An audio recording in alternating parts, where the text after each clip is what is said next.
Uh, can you guys hear me? Can you guys hear me?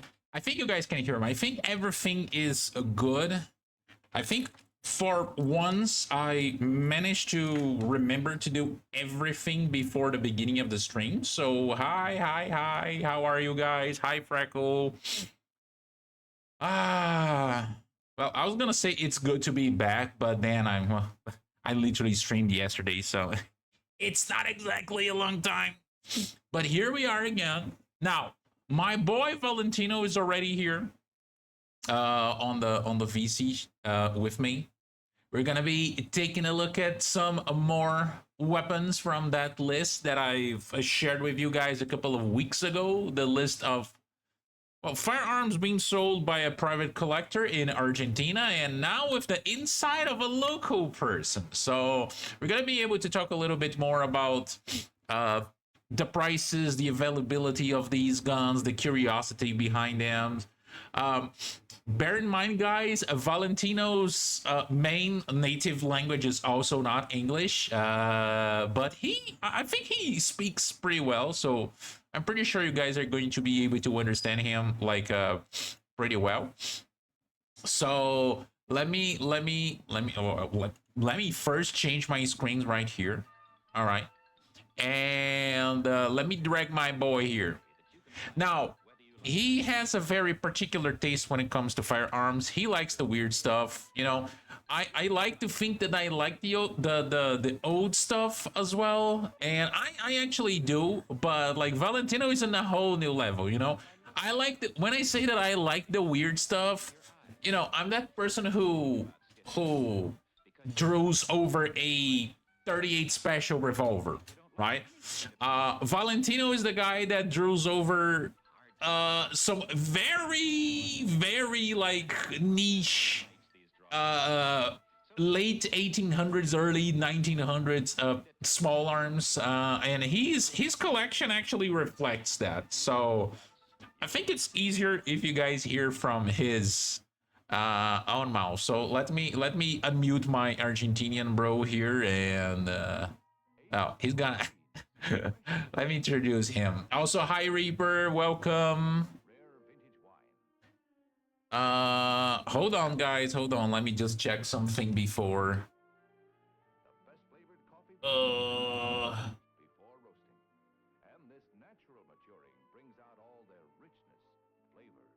Uh, okay, right before, let me just relay a message to people here at home. Give me a minute.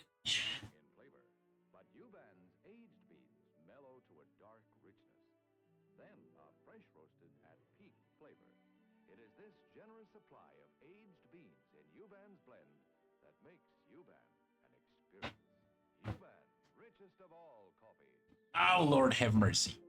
Okay, I am back. All right, you can hear me, right, bro? Yeah, I can hear you pretty well. All right, I think your volume is good for people on stream. Let me just check here really quick. Just say something. Hola, hola. I don't know. Hello, my name is Valentino. No, yeah, the Sounds volume clear? is pretty good. Okay, got you. All right, so introduce yourself to people. I already told them that you have a very particular taste when it comes to firearms. An exquisite one, if I should add. But I think it's better if they hear from your mouth. So what do you do? Where do you live? What do you like to eat? The simple stuff. Well, my name is Valentino. I'm a gunsmith. I have a YouTube channel called Schnellfeuer, like the C96 that is fully automatic. And I have a particular taste in firearms because I like the all early 1900s firearms, and well, I like a specialist about that sort of thing. And I have a large collection of vintage firearms and some very weird ones, like the Charles Clement 1907, many Spanish toe break revolvers, made in Eibar, like Smith and Wesson knockoffs, and I just love I love the firearms that nobody likes. You're kind of like Those that. like are lonely in a gun shop that nobody wants. Well, I am the guy who loves them. You're the guy that buy the guns that nobody loves. Yes, yes. Exactly. You're kind of like me when it comes to cars. You know those little vehicles that sit over there like overlooked that everyone thinks they are like that's just way too weird or way too normal. That's the one that you're going for. The thing is that nobody knows the history behind these firearms. So I try to search for myself the history about these guns, and then I fall in love and bought them. And sometimes you manage to fix a couple, right? Yes, but I sell the ones that I that don't have that much history. I didn't never sell very old firearms. I think the oldest I sell was the Smith and Wesson safety hammerless stop break, the lemon squeezer. But I really hurt myself by selling these things, so I try to keep them as long as I could. Yeah, like I mean that's what we call in not exactly just the gun world, but I think everyone that collects guns or cars, we have a tendency to start hoarding things. You know, like uh, having way more than we quote need. But it's everything comes from love, right? You do that because you like them. Exactly. That's the point. Nobody needs to tell you what do you do you want to like. I just love these nice things, these nice pistols that nobody wants, and I just bought them because I like them. I really like them. And here in Argentina, we have a lot of these old guns that came with the mass immigration, and well, they are very cheap in gun shops and in fields like empty fields, and well, a lot of them, very rare ones. Um, I I remember that the owner of the gun shop I used to work with, he has the. Do you know the Lilliput pistol? I have a 4.25 faint idea. millimeters. I Well, I he has have a. the serial number one. They are a little bit bigger than the Colibri, right? Because the Colibri, I think it's A the little two bit, a point little bit, something. Yeah, a little bit more bigger than more big than the Colibri. than the But Colibri. the thing is that this guy has the serial number one of the Lilliput pistols. Oh, So there that's are cool. very weird ones. I know a guy who actually has a colibri in his collection here in Argentina. I think you told me about this. I think you told me about this. Yeah, I think I told you when when you were here. Yeah. No, I've told my people here like my entire adventure there, and like you, you provided me with the opportunity to fire the Browning. That was like really nice. Um, and well, I told them Well, if you about. want later, you can shoot many more of these old firearms I have. But the thing is that most of them need some fixes, need some papers, and those Yeah. legal thingies. Oh yeah, definitely, definitely. Also, we need to. I mean, I still don't know if it's going to be possible. I'm gonna try to go back there around like October because there's a huge classic car event there in the capital again. But I'm gonna try to go with my motorcycle, so it's going to be like a nice a funny road trip, and maybe we can have like some more opportunities to fire some more guns. Yeah, there was you made me remember. There is a race that consists on all cars, like Mm-hmm. it were from the 1900s to 1918. 1920s. Yeah, something yeah, like yeah. that, 1915, which is the race from Recoleta Recoleta to to Tigre. Tigre. Yeah, yeah. Yeah, I've heard about that. I've heard about that. I saw the pictures and and I was like, God damn it! I should have stayed there. I should have stayed. so well, that race is every year. So if you want, Uh huh. I have a friend which is the, how can I say it, like the the guy that most know the Ford Model A. Uh huh. He has like four of them: the luxury version, the race version, the standard factory version. So if you want, you can join us and participate on this race. The thing is that you have to get old clothing to participate. Oh yeah, yeah. I saw the people like wearing the specific clothes for that particular time period, and like overall, it was a really everyone looked really nice. Yeah, he drive. I don't know much about cars, but was a Renault model from 1907, 1908, some of those years, Hmm. and he restored everything by himself. And there are only 10 cars of that model in the world that work in in the worldwide. Oh, that's cool. That's cool. And it's kind of, I mean, it's kind of understandable because a lot of those cars weren't produced to like super large numbers, apart from the Model T and the Model A.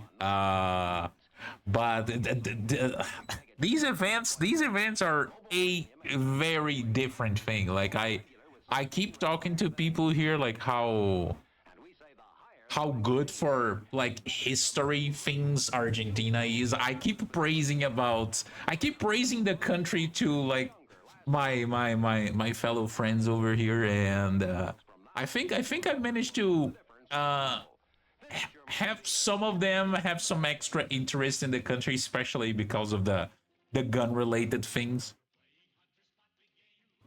Mm. Well, there are many like many things that are antique or vintage, like in every sense, from cars to firearms. We have a large culture of vintage things. You should visit them next time, or I don't know if you went there, but in San Telmo, there is practically an entire city that their economy, their economy just is based on selling antiques and vintage things. Oh yeah, I Like actually did went to San Telmo, but I think when I went there, it was for some. I don't know if it was a holiday. All I know is that a lot of the stores were closed.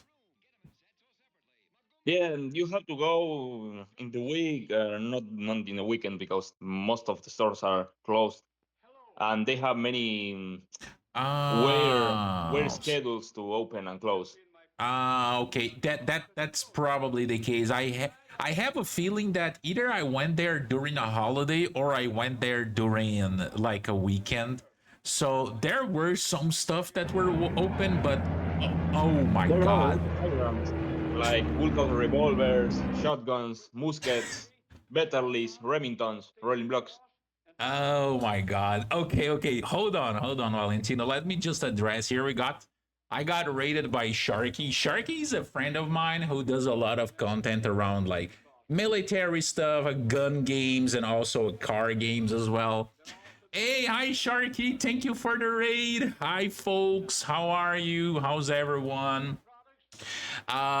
For those who are here for the first time, my name is Dick. Hi. I mostly I do a wide variety of things here on Twitch. We talk a lot about anime. We talk a lot about guns, which is exactly what we are about to do here today. I have with me my friend Valentino from Argentina. He's a gunsmith. Say hi to people, Valentino. Hello, you folks. He was going to get, I don't know, either a Fernet or like some mate or something like that, some Argentinian thing, you know. Uh but we are You like sitting from here. Argentina? I don't even drink mate. What do you mean, bro? I don't You're even drink mate. I don't watch ah football. I'm not like the no. the most of the Okay. arches here. No, no, we are part of the same team.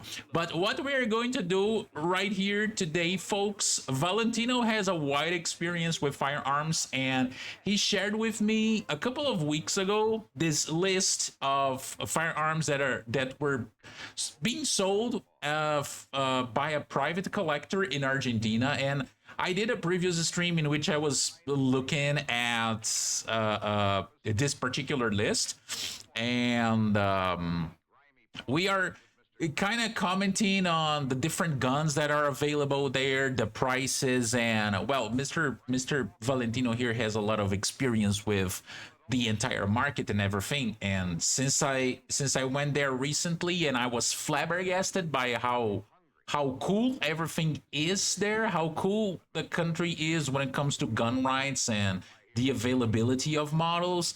I was like, I'm gonna share this with my bros, and this is what we're going to do here today. We're gonna take a look at these things. We're gonna talk about them. Valentino probably has some level of experience with some of these firearms, and well, let me actually put this list on the screen. I had already went through some of them, but not a lot.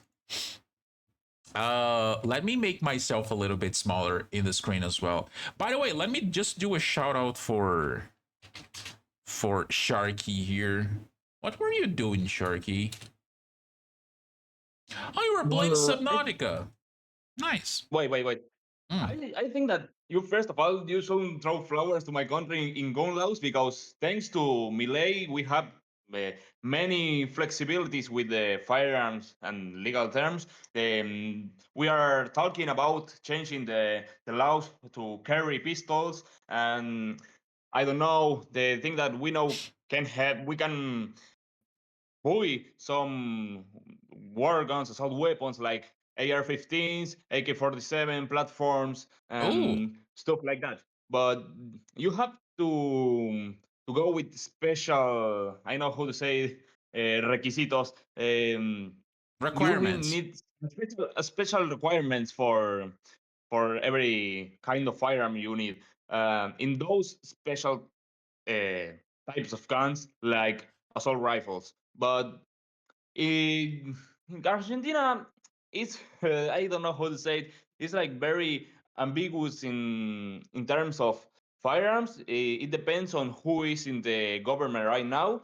Um, I don't know. As an example, with the last governments used to have, there was a very large stigma with the firearms. Mm-hmm. Like I don't know how to say it. Persecution to the legal users of firearms, Oh yeah, yeah. things like I don't know how to say it. Wait a second. Well, at least you guys in Argentina, at least you guys don't have an ATF agent that goes to someone's house and shoot their dogs. But that's the RINAR, Registro Nacional de Armas de Fuego. Uh-huh. Those are the bad guys that were persecuting the legal users of firearms Uh-huh. in well, I have a friend that went to prison some Oh, days ago by selling a single shotgun some days ago, and wait. What? there was What like do a you mean? little Some days ago? Like like recently? ago, yeah. Oh, it didn't have any papers. Yeah, that gun was like it didn't have papers, but was capable of doing papers of it. Ah, oh yeah, because they I think that recently they approved a law there that allows people to register firearms that don't currently have a register, like really easily, right?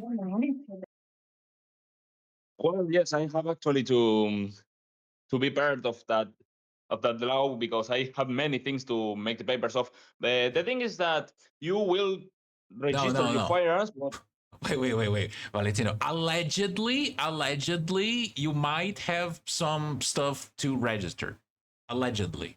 Let's say like that so you don't complicate yourself legally wise. is that you just have to upload photos of your firearms and then can be registered, and you don't need a legal succession of heresy. So you don't have a as an heritage firearm. You have Hmm. to just put the photos, say it was from my grandfather, and then you have your papers of your firearm. Yeah. No, it's way easier. Again, Snake, it's one of those things like no, I a lot of people in my community are like Americans, right? So it's understandable that whenever in America hears about like registering a firearm or something like that, they get like surprised negatively about that. But I think that there's no country in this earth that is as friendly as America when it comes to firearms. But I'm gonna say that at least based on what I've seen in Argentina and what I've know about some other countries, Argentina is right up there. It's like at least when it comes to the bureaucracy and like the fees that you need to pay and etc. Things are way better there than in like 90% of the rest of the countries around the world. Uh, it's just easy to do things. They still require some stuff from you, but it's very easy and cheap to do things as well. And they don't Well, the have only cheap firearms you can find here are the antique ones and the vintage. Argentina is very expensive in terms of firearms. Like you can buy a Glock, but to buy a Glock, you have something like $1,500 oh to no. make with I was Gen mostly 5. saying that the bureaucratic part is cheap, because you're gonna go out there, you're gonna pay like for like a specific bureaucratic fee, you're gonna pay, I don't know, like 30,000 pesos, which is what, Yeah, like like 100. That's like $15 per 20. firearm. Yeah, like it's cheap. It's cheap. It's not like some other It's places cheap where they are and like, you can get papers instantly. You bought the yeah. firearm and the same moment you get your permission to bring it home. Oh, and by the way, a lot of the things nowadays are you can do like online, right? There. Yeah, everything is online, but that have been a problem in the last time because there are many old people like old men that come to the gun shops and don't know how to open the app, Oh and yeah. they can they don't even know how to get the firearm out of the gun shop because they don't understand the application. So I remember when I was in the gun shop, I had to explain every single man that have more than 60 years Uh that huh. How things work. that how to open the app in the phone of the Renard and how to get the credentials and show them. It Mm-hmm. was like very awful, but Oh, and there was no problem with it. We just yeah, made it, and oh but yeah. you have to spend like the 30 minutes per old man just to make him know how Oh to join the application.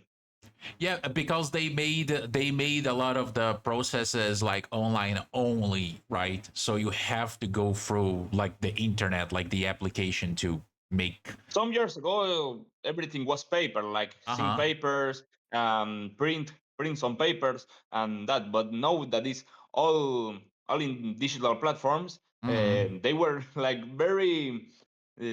very confused by how to use those Oh applications. yeah, I completely understand that. All right, so I think I've stopped. Like I'm sharing the screen with you on Discord, Valentino. Like the Yes, list I can from see it. I the can see guns. the Yeah, Giamma Gabilondo yeah, 9 by 97 $750. yeah. I hope we don't have to deal with the pictures from the guy's feet again, like we did on the last stream. I know that Snake here really enjoys the combination of firearms and feet, but I hope we don't have to deal with that because that was an unholy sight. But like, do you have any experience with these Llama guns? Because all I know is that they are from Spain. Well, I have a friend that has one in 22 LR. Ah.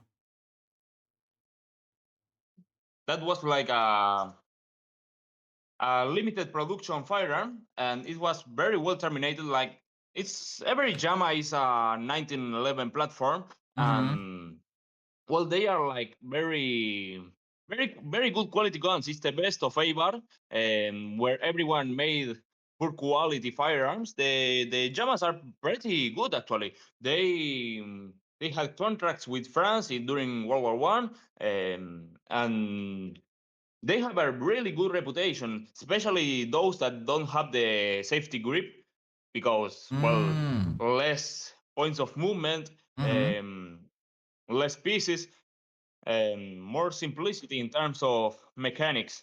And Mm. they have such a really good bluing, uh, even better than any pistol from that region of Abar. Mm-hmm. And they are really good quality firearms. I would love to have a Jama Gabilondo. No, it's kind of funny because don't you guys in America have like some issues with? Oh my god! For the people that are in America, that are from America, that are in chat, don't you guys have like some issues with 1911s in 9 millimeter, with the entire platform of 1911 in 9 millimeter? Because I have heard some complaints from Americans about that, and it's kind of funny because when you look at the Spanish firearm manufacturers, you have a bunch of brands that, for some reason, they were very experienced in making different 1911s in like a wide variety of calibers, especially in 9 millimeter. Don't Yes, but listen. especially in 9 millimeter largo, there is the Model A in 9 millimeters largo, which is Huh. 9 by 20, or you have the one in 9 by 23. The Spanish one is 9 by 23. You have the 9 millimeters long colt and the 9 millimeters largo, which is the Spanish copy of the 9 by 23 style. And that was a really popular caliber in Spain. You have the Carabina Tigre, which is literally like a A 22 carbine. carbine, but in 9 millimeters largo, 9 by Oh. 23. Hey, hi, Gotcha. Welcome. Gotcha here is like a really nice content creator that does like 99% of content of his content is gun related things, Valentino. So he's a really nice guy. Hi, Gotcha. Don't listen to the haters. 1911s and 9 millimeter are peak. I always like the idea of that. I just don't hate what I understand that 45 ACP is God's intended caliber for handguns, but I don't hate the idea of a 1911. I don't think it's sacrilegical. I don't think it's a blasphemy to make a 1911 in 40 in something else that is not 45. That's what I'm talking about. Uh And it's not ready for this conversation, but I think that the 45 caliber with seven shot single stack mag is something that is like no. very out of time. You No, should don't have say only that. seven But shots in 45 no. ACP. What do you mean? But then you're just rendering like revolvers useless as well. Come on. Well, but the thing is that with a revolver you can have, yeah, with a snub nose you can have only 5 shots, but who actually carries a revolver that is less than 60 years old? Wait. Who would carry a revolver that is wait, Less than 60 years old. you're talking about the age of the person that is carrying the revolver? Yeah, like I here everyone's would. in Argentina. I Here would in Argentina, carry. everyone's carry the same pistols. Everyone carry a Thunder 380 pistol or carry a Versa TPR 9, the compact version. But it's not popular here to carry a 45. Ah, yeah. I haven't Even seen a lot even of in the 45s there. they told you about the low capacity of the 45 ACP. Ah, yeah, but I still think it's that's the thing. Like, a lot of especially the modern like gun people, like the guys who are like, oh, I need a tactical Glock with like 3 extra magazines. I need the Like Picatinny with the optics ready, with the extendo mag, exactly. Yeah, like with I'm the technical stock. I'm like, I'm sorry, bro. Like, if you are in a sort of scenario in which you're gonna need like 3 like handgun magazines, you're just better with an AR-15 or like with some sort of semi-automatic rifle at that point. You know, it would be better for you to have something like that than 3 spare magazines. I don't know. I think the best thing you can carry is 9 millimeter with hollow points, and then you have the job. It's very cheap ammo. You have like a lot of shots to make, and I don't know. I wouldn't trust in my ability to shoot because I am a very bad shooter. I know about guns. I don't know how to shoot, but I mean, you but I chose will a trust skill tree. even You more your in skill tree 17 was on rounds the. of 9 millimeters that in 8 rounds of 45 ACP. No, no, I understand. I understand. I completely understand. I just think it's like in the end of the day, anything is better than being unarmed. I think we can all agree on that, right, folks? Even a 22 LR single shot pistol for ladies is even better than nothing. Yeah, unless you have one of those Zip 22s. Are you familiar with those, Yeah, Valentino? I know. The one that takes the Ruger magazines. Yeah, I don't know which one is worst. If I know, I They think the have no Zip. sensor. They jam a lot. No, no, no. Yeah, but at least with the Zip 22, you have more than one round. I think that gun that is like supposed to look like a credit card that you need to like unfold it and Ah, it's a yeah, the 22. light I bar. think that one is worse than the Zip gun, than the Zip 22. Yeah, but in the left card you can have many calibers to go with.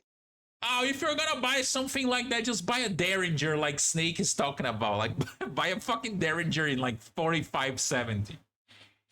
Yeah, but nobody actually makes a Derringer unless that company Bond Arms. But here only have there used to be a small workshop that made Derringers here in Argentina. That was the Guri. Guri is the model of the firearm. You can Uh-huh. search it if you want. Guri 22. It was like a Colt single shot Derringer, but made in zinc alloy. It's kind of funny that you're saying that because the first gun in this list was actually a Derringer. There are a lot of Derringers of Davis Derringer company here in Argentina. I have a friend that has one of them in 32 ICP.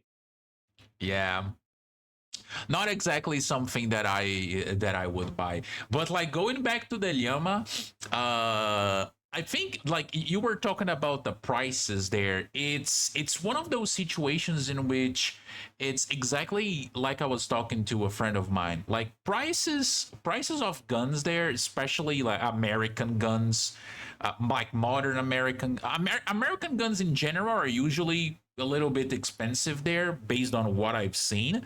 Modern American guns are very expensive, but they are still obtainable, right? Like something that in America would cost There are like, many guys with Glocks, and I know Glock is from Austria, but it's yeah, popular yeah. in the United States, and that's why it's expensive here.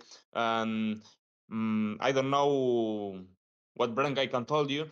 Colt is very popular here, Mm-hmm. but the normally thing you find in gun shops is like all police positive revolvers. Oh, yeah, yeah, yeah. No, but those are not necessarily like expensive because in this list I Yeah, think there were a like couple. Uh $400. yeah, yeah, this collection here had some that were a little bit cheaper than the ones that I came across the in the gun shops where when I was visiting. So those are, I think they are around like a similar price than what we have in America, what people have in America.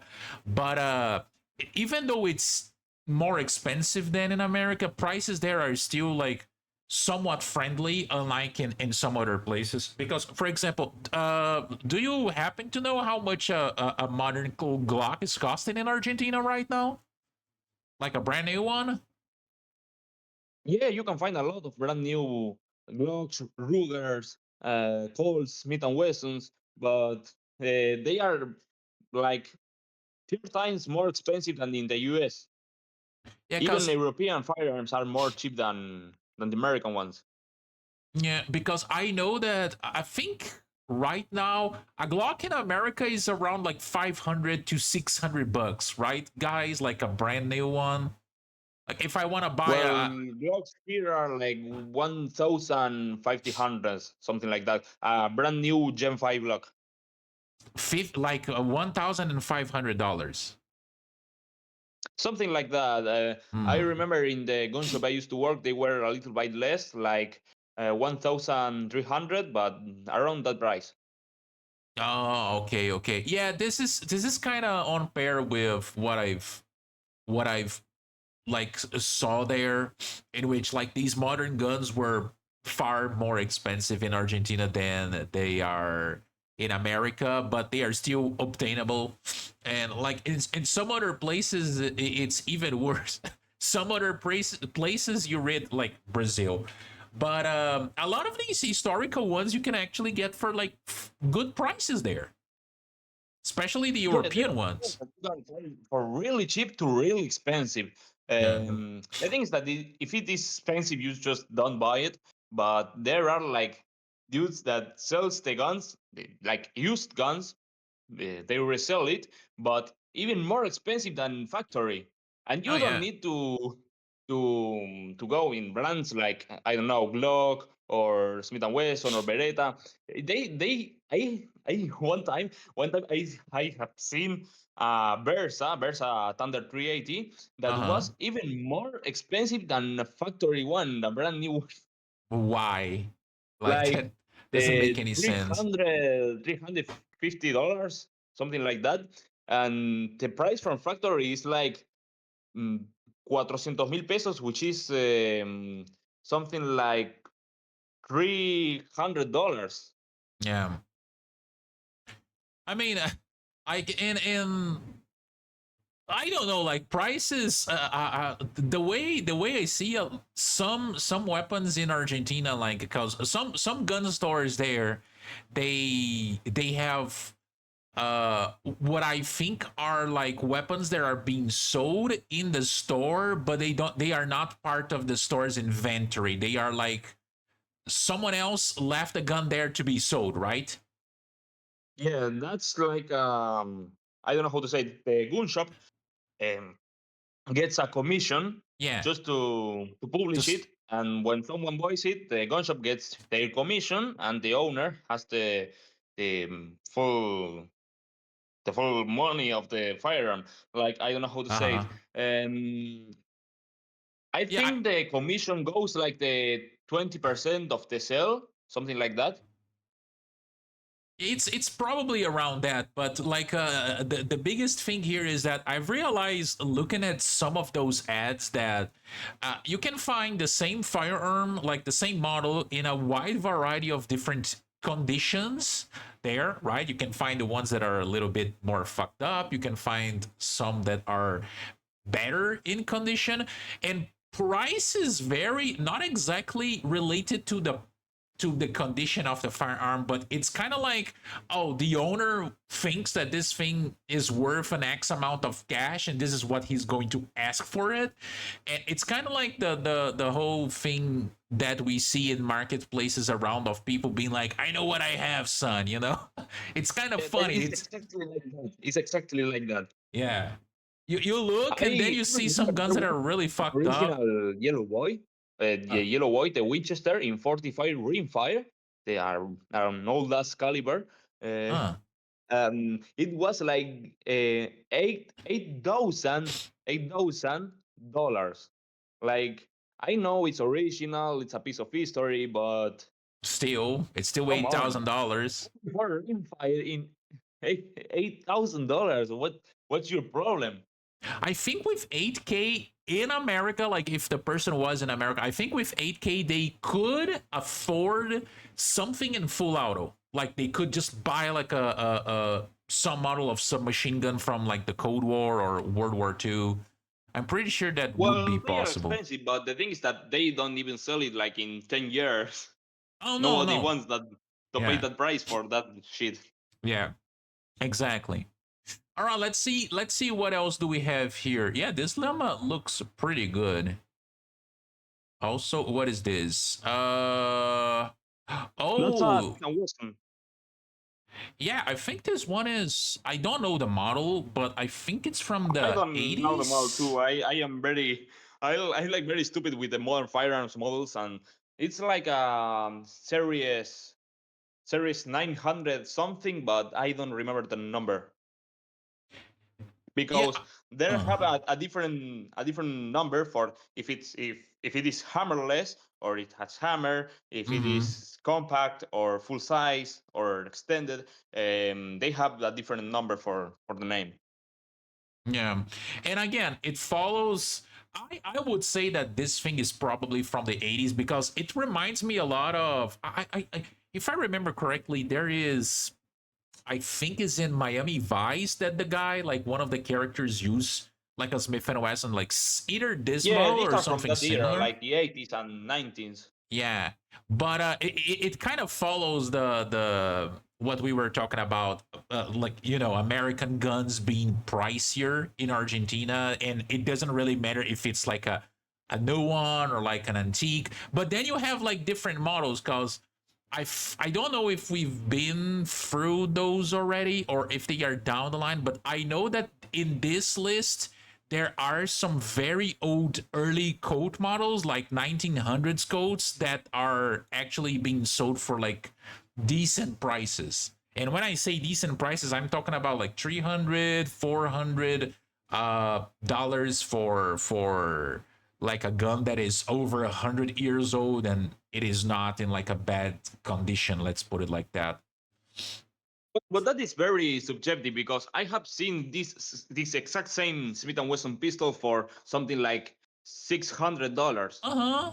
Yeah, it's exactly what I'm talking about. It kind of feels sometimes that it's that whole FUD thing of, you know what I got, and they just have a number in their heads that they think that the gun is worth, and they advertise like that. And I'm like, bro, you're a little bit, you're punching above your weight there. I forgot to tell that I don't even know how the hell a pistol that was made here like a Versa or something like a Rexio is even more cheap in the US or in any country than Oh yeah. Argentina. Oh yeah.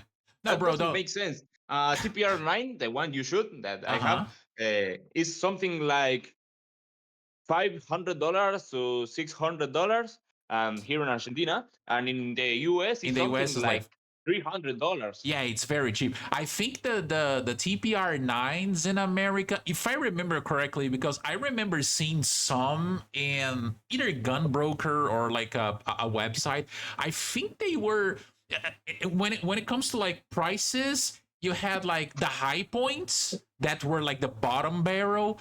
Then you had, I think it was the Taurus and then the TPR nines. They were like very similar in price, and you can literally sometimes find like brand new Taurus guns, like Taurus 9mm pistols in America for like Versa is like the competition 250. for Taurus. Huh? Versa is like the principal Oh, competitor to yeah, Taurus. It's yeah, like Ford and Chevrolet. yeah. Probably. Well, at least Bersa is not funding like left-wing politicians that are anti-gun. Oh, a Winchester, really? Well, pump action shotgun. Yeah. It's in a good price also. I have seen Remington the model 870 Uh for huh. that price, so it's okay. The price it's not like a super offer, but it's Yeah. a normal price. Like It it's not super cheap, but it's also not super expensive. Yeah, I think like down here in Brazil, you would pay around that price, if not a little bit more, for a locally made one. So if you're getting something that is made in America, I think it would be really worth it.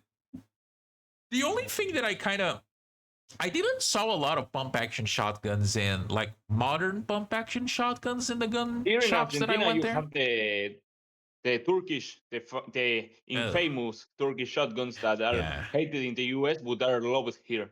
They are bro. very cheap, and I don't even seen. I just have seen one with problem. It was a Hudson. The Hudson has something like a percussion problem. The thing that was the factory, like it was bad from factory. It was like I don't know how to say it when it is like stuck. It was stuck. The hammer was stuck and didn't Ah, don't it touch does. the firing pin. I don't Uh know how huh. to say it. And didn't shoot. So just saw a little of the rest and the hammer that rebaba. No, I don't know how to say it. I'm going to use the Google Translator. Excuse me. Uh,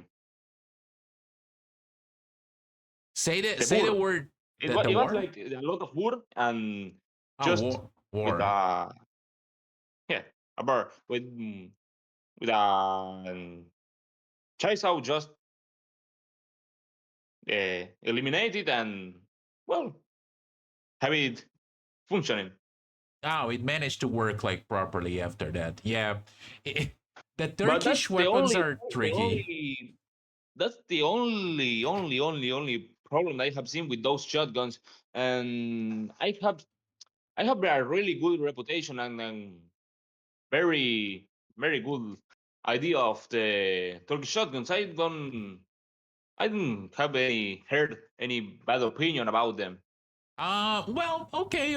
I know that in America, like people don't exactly In trust America, those they hate them Turkish because guns. they are always with those. I don't know how to say it.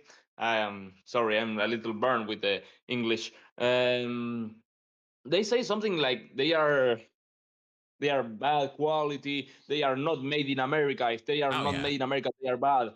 And first of all, European shotguns European firearms are way better than American firearms. Oh, And oh, those are some tricky words, bro. Those are some tricky words.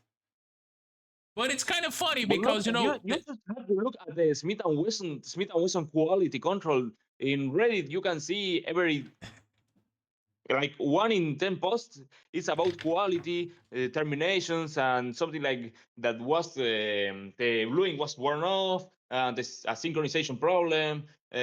European firearms are way better than American firearms, but the Americans have that um, I don't know that speech, the speech of the It's good, bro. America, It's just American good. firearms. It's If just it's not good. made in America, it's about gun. The And pro- Turkish guns are really good. I only one experience with bad Turkish okay. shotguns and firearms in general. Here, Canik, which is imported by Versa, it's a very good brand. They use in IPCC tournaments. Um, Well, I didn't see any problem with them. yeah, the 9 millimeter canic pistols, like if you look at let's say some communities of like European shooters and etc., you're gonna see them praising the quality of them a lot. But the issue that a lot of American manufacturers are dealing with nowadays is that a lot of well, they are also like having some issues when it comes to quality control and etc. But like some brands that were well, that they were American at, you know, during a long period of time, they are not exactly American anymore. Like for example, I'm trying to remember which there is an American manufacturer that they print in their guns that they were made in the US, but they are actually made in, I think it's in Slovakia or something like that. And you know, like a lot of people, they buy those guns thinking that they are buying guns that are made in the country, but they are actually made in like somewhere else. Uh, that's well definitely do not work very well towards the whole thing You of know, oh Argentina, when I used to work in the gun shop, is they it told me that Springfield? American Glocks were like something like shit. They didn't want even to take the American Glocks. But if they were made in Austria, it In was like, Austria? yeah, we actually there was no way to not accept them. But the American ones were like very hated by the owner of the gun shop. But at the same time, the owner of the gun shop was the Turo guy, right? Yeah, Did Turco, he? Turkish. Oh, he was actually Turkish. I was going to No, ask if he he was was from Albanian or Armenia. something. Armenia, but they they put the I don't know how to say the name of Turkish because the Argentine people is very ignorant and well just told him he was Turkish, but he was actually from Ah, Armenia. Armenia. Ah, okay, okay, that makes sense. Now, what the fuck is this thing right here? The grip Well, looks this is a exactly. GMC single shot. Here is a platform that we call pistolon, which is like a small shotgun. It Mm-hmm. shoots one shot of a caliber like um, 40 and calibers like 32 gauge, 36 gauge, 28 gauge, Ah, okay. like small shotgun rounds. Uh huh. These GMC were a very bad quality firearms. They were also made in zinc alloy. The barrel, as you can see, is from steel, but the rest of the firearm is in zinc alloy. So they used to break. They are we say that they are biodegradables. Yeah, yeah, yeah. They just get crunchy with the time Biodegrade. I and think it's don't work the. anymore. Yeah, I think the word in English for that is literally just biodegradable. So it's kind of like disposable. You throw that shit into nature and nature will take it. The only good platform of Pistolón, the only good brand was Rexio. Rexio also exports and still makes firearms until this day, but they make revolvers in zinc alloy. They are very bad quality, but um, these guns are loved by old men that live in fields, and they say there is nothing like a pistolon to stop a robber or something like that because Bruh. one shot of this and he gets like worn off and gets destroyed. But the reality is that Uh these things don't have a purpose because you can use those for small game in hunting, but huh. like just 10 meters away. Yeah, I'm pretty sure they don't provide a lot of accuracy at long range, so it's kind I of don't know why in pointless, like I Argentina said. they are so popular. In Argentina, here this platform of pistols are really, really, really popular, but I don't know why because they have no purpose. They are really cheap, but they are single shot, so they don't are very useful for self defense or Uh single huh. shot or side by side or over under barrels. But Yeah, the between reality is that they don't have a purpose. between I mean, something I like don't that like and a to be double shot barrel by one of shotgun, these, but what did you say? Sorry. between something like this and just care and just like using a double barrel shotgun, you're way better with the double barrel. Yeah, the thing is that I don't know how to say it. If you cut a shotgun under Oh, 380 millimeters, the they are ATF is gonna forbidden. You come can for you. use them. They are illegal. Yeah, yeah, yeah, yeah. Like, So an alternative is to use these pistolones. That's how we call him here. And the largest caliber you can get for these pistolones is 28 gauge, I uh think, huh. or 24. I don't remember, something like that. But yeah, 24 gauge, which is well, it's you can respect it, the 24 gauge, but it's not ideal for self defense. Uh huh. No, yeah, definitely, definitely. Ooh. Ooh, Okay. well, Okay. Berettas in 32 ACP or 380, there are a lot of them, a lot. From the model 950 to I don't know until the modern Beretta Cheetah in 380, there are a lot of Berettas with these calibers, and they are really cheap because they come a lot with the mass immigration and war veterans that bought this in Italy, and well, they bring it here. Also, Versa started by making clones of the Berettas. They were Oh. ex Beretta workers, and they start to make the first pistols that look like Berettas. The only thing that you can see with the Versas is that they have covered the barrel, but they are actually they work the same as the old Berettas. Mm. They I look like a usually PPK, but they are more like a Beretta than a PPK. Yeah, I was gonna say that I usually associate the Bersas with the PPK, the Walters. So it's kind of funny that you say that they came from actually from Beretta guns and not Yeah, they were from three Walters. workers from Beretta that, well, immigrated to Argentina, and in Argentina started a workshop that was called Tecnofres. Tecnofres, like a mill shop. It was a mill shop. They Uh were huh. milling things to for the industry and started making weapons because they were three guys and the three of them have experience in firearms, and they released the Versa Model 60. And well, it is a really collector PC here in Argentina. They only made like 300, Mm-hmm. but there next became with the 62 model, the 64, which I used to have, and the piccola means small in Small. Italian, Yes. and in 22 short, which is like something like the the Jetfire model, the 950B, No. the No. Berettina, ¿te Oh yeah, suena? yeah. No, I know. No, no. Yeah, yeah, The one that Taurus copied yeah, back then, yeah. Well, hold on. Huh? The with one the that tip of the Taurus barrel. copied doesn't narrow it down, bro. Taurus only copy shit for like forever. So. Well, the thing is that in Taurus, the Taurus factory, they used to have also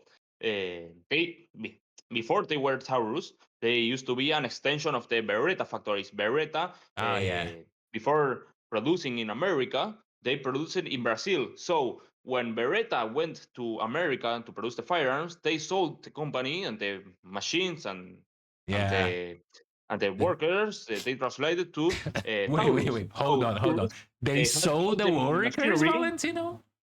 What? I know. Brazil don't have like a good fame out there, but they were selling workers. What? No, they not sell workers. I mean, they just translated them to the new factory, which had all the blueprints for the Berettas, and that's Yeah, how Taurus started to clone the the Beretta Beretta. guns. Yeah, yeah, Like, well, the most common models, the 1934, 1935, the 950B. Well, the 92, but the 92, well, as you know, they changed the safety lever position to the frame to avoid copyright. And well, that's all. But that's how started Taurus. They used to be a Beretta factory in America. I mean, America as a continent, not as a country. yeah. And when they moved to America, the country, they leave the factory, and well, Taurus take it. Yeah, all right. Let me ask you something. Like, I've seen this in a couple of guns. Like, what is this thing right here? This is this supposed to be carp? Like, what is this? Carpeta means like no, just a carpet, like somewhere where the guy wrote the where the gun was, and there is, and also behind, below. I mean below is the serial number. Oh yeah, yeah. That's nothing. That don't have relevance. Ah, okay. So it's not like this first thing is not something related to the gun itself, like to the model or anything like that. No, just for selling. Ah, no, okay. So that's fine. It's kind of funny that you were mentioning the serial number. There were some revolvers like early on the list that I tried to find some information about them. So I think it was let me go back here really quick. It was a set of two Smith and Wesson revolvers. Yeah, Smith and Wesson revolvers Uh, are very, very low like here. these ones, like No, this but particular that's a one. hold. That's Uh, a hold. Hold is positive. oh yeah, yeah. Oh, hold on. Look in the other side. That's it. Look Oh, the. oh yeah, That's a Smith and Wesson. yeah, yeah. No, no, you're right. You This can tell okay. by the open latch and Yeah, it's and the different. cylinder. Yeah, no, but like apparently this one based on the serial number. Oh, but is this supposed to be like a 1.6? 165. And six. Ah, yeah, yeah, no, no. Okay, so I was completely wrong last stream then. I was completely wrong because I thought that this one started in 65 and then I was like, "Oh, this gun is from the early 1900s." But that I was completely fucked up because apparently Smith and Wesson does have like a spreadsheet that shows based on the serial number around which year the gun was manufactured at, but I thought this one started in 65. I thought that this was a bar or something like that. I don't know why I thought that. It's a one, but Yeah. the we have that wrote it just didn't have to No, no, but didn't want to make the one properly. yeah, no, but it's pretty clear that it's a one. I'm just like retarded. It happens. Hey, hi Tutor, how are you? I have a pristine first version of the Beretta 92. Holy shit. Okay, but why? Okay, I understand that is it like a super early serial number model, Elder? Is that why it's worth that much money? First 50 made. Ah, okay, okay. Yeah, Holy moly! yeah, That's a really strange one. that's a shit ton of cash. It's a Well, shit here in ton of cash. Argentina we have very early Berettas that were Italian police service retired. Uh huh. There are a lot of them with the Model 92, but with the mag ejector, the button to eject the mag Uh huh. in the grip, In the like grip, so like the European style. below, Yeah, like the European style, but it's a button. It's not a that latch little. Yeah. lever. Uh huh. It's really cool. It's really cool. Now, this, I'm pretty sure, like this one, it's a little, let's say, a little bit more modern, quotation marks, than this one. This one is earlier, right?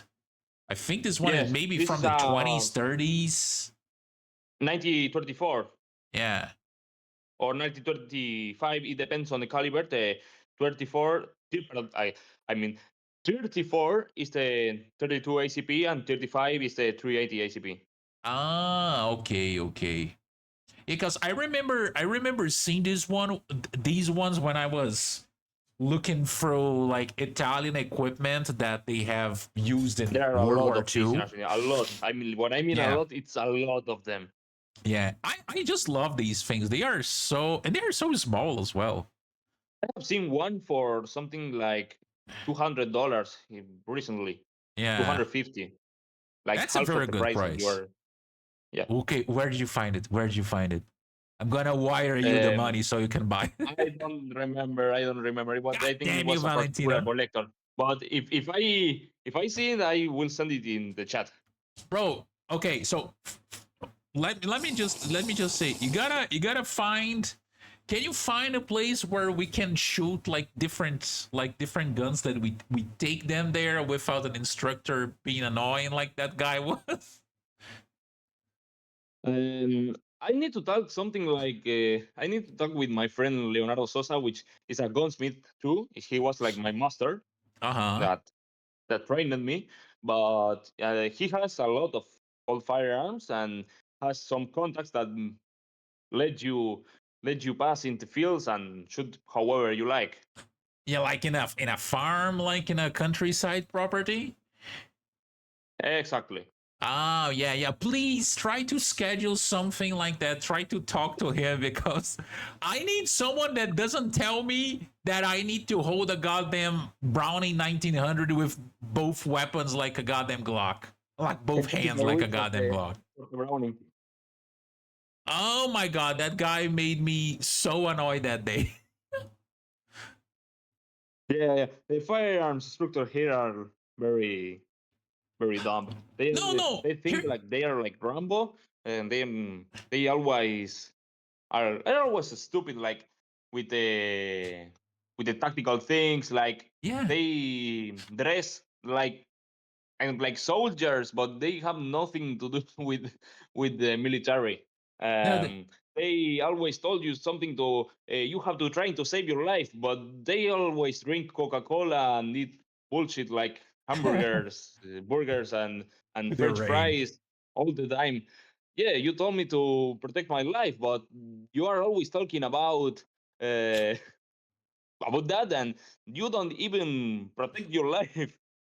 Oh yeah. A I have a burger, lot they of never I have a kill lot no of one. videos. If Come you on, want man. to make another stream, a lot of videos of firearms instructors doing stupid Doing things. retarded shit. Yeah, yeah. Yeah, No, yeah, that like is spinning something. around, point at the students, or that famous one with that has the knife and you have to remove the knife from his hands. Oh my god.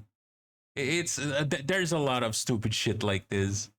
Oh, thank you Yeah, for the yeah, we hydrate have a reminder, lot Tutor. to do with with those firearm instructors. Yeah, but it's not But that a thing is for another episode. yeah. Uh, well, this These this is Mausers. Oh, I this is love these. the name is wrong. The name is wrong.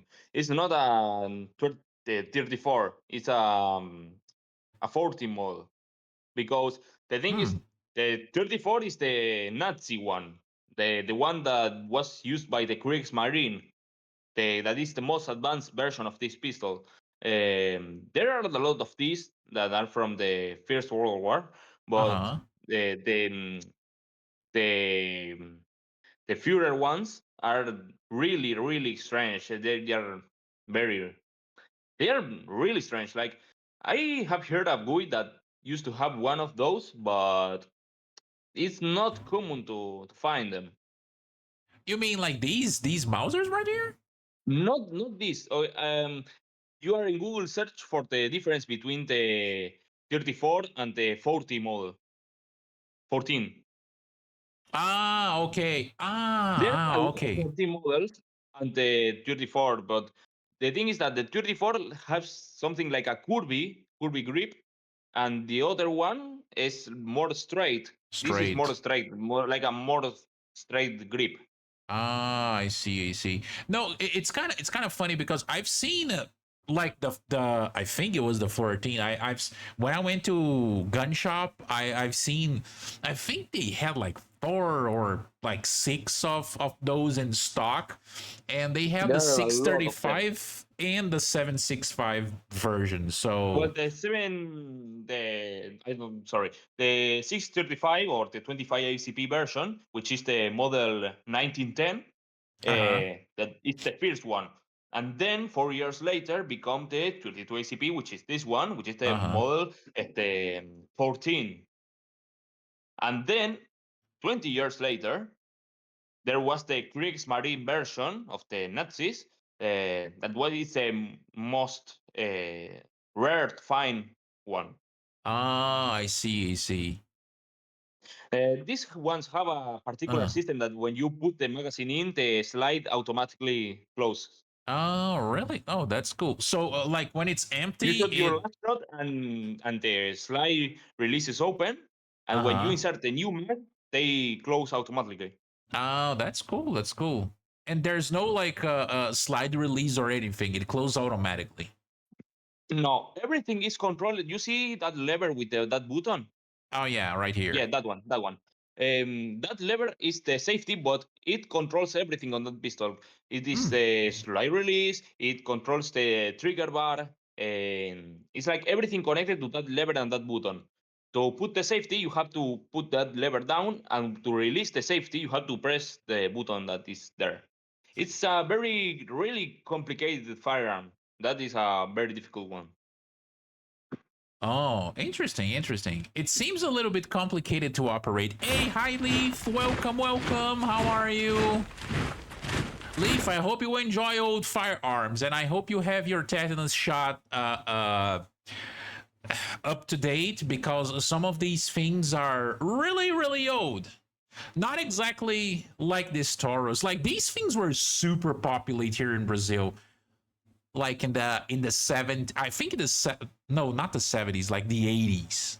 80s and 90s. They were super Welcome, popular. Very stranger. expensive, but this is in a really good condition. Very Yeah. It's kind of mint funny because condition Taurus. a couple of I think like 2 weeks ago I went to visit a friend, and like he is an older guy. He had some experiences with firearms like throughout the like these late uh 90s years. And he told me, because I showed this list to him, all right, we were talking about like these weapons, the prices, and etc., because he's also a sucker for the C96 Mauser.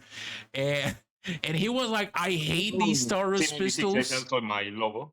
There, Yes, it, I some time ago I have a like a collector, an old collector died and left a lot of Lugers and C96, and they were like 1 million of pesos, which is something like $700, and there were like four C96 and six Lugers, including artillery versions, Nazi versions of the Luger, and the Swiss version of the Lugers. They were all the same price, like 700. $700.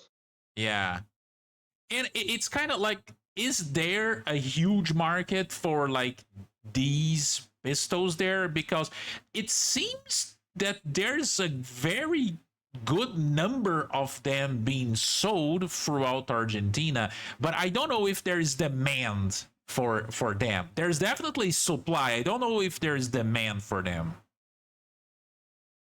Well, there are a lot of those firearms from World War II and World War One. They began with the mass immigration, as I said, but there, you remember the Armeria Miranda, Yeah, yeah, that gun shop. definitely. The guys that Well, didn't allow me they in, those fuckers. they bring a lot of these World War II firearms in the 90s for collectors, including Japanese pistols like the Mm-hmm. Nambus, um, Type 94 and Type 14, from every side of the world, not only Japan, but I mean for the exclusivity the exclusive models they bring here to Argentina.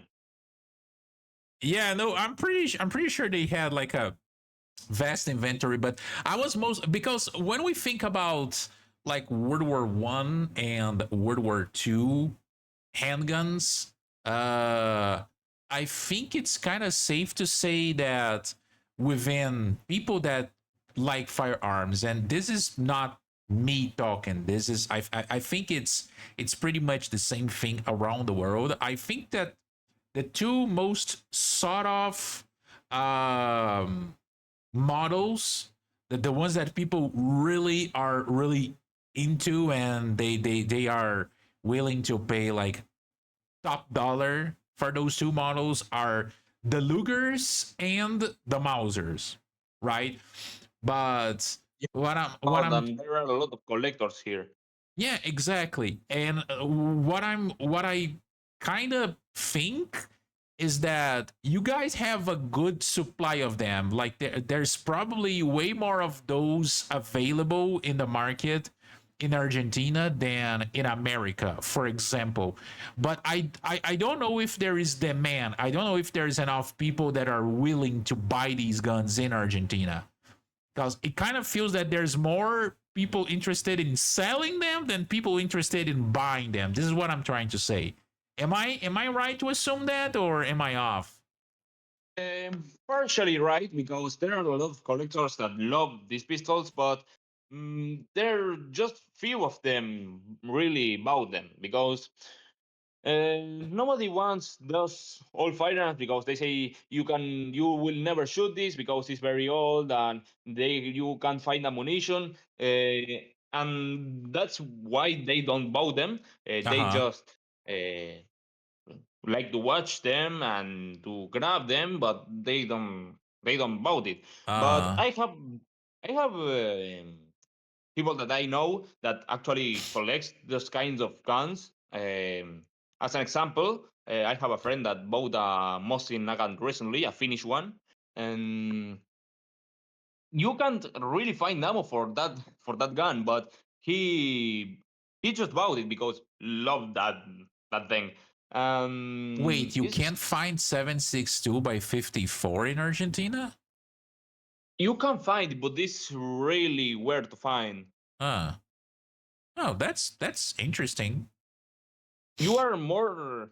It's more probably to get caliber something like three or three 303 British than 7.62 by 54 R. Yeah, yeah, Sorry it's for my poor English. no, don't worry, don't worry. Also, Leave, thank you for the following. I really appreciate that. Uh, I don't know, like I just Here in uh Argentina, it's very weird to find it is. Soviet ammo. We only have we have many 9 by I don't know who's it the Makarov 9 by one 9 millimeter 18? Makarov exactly 9 by Uh-huh. 18 Makarov. There are a lot of them, but this is only one single lot that came from Germany in Cold War era. Uh-huh. It's made in 1979, but it's the only lot that come here to Argentina. You Ah. can find some surplus old ammo from the USSR, but it's more probably that was bringing here by immigrants from the Soviet Union that the gun shops Then actually that imported, wanted right? to import that caliber here into Uh-huh. Argentina. It's crazy. It's crazy.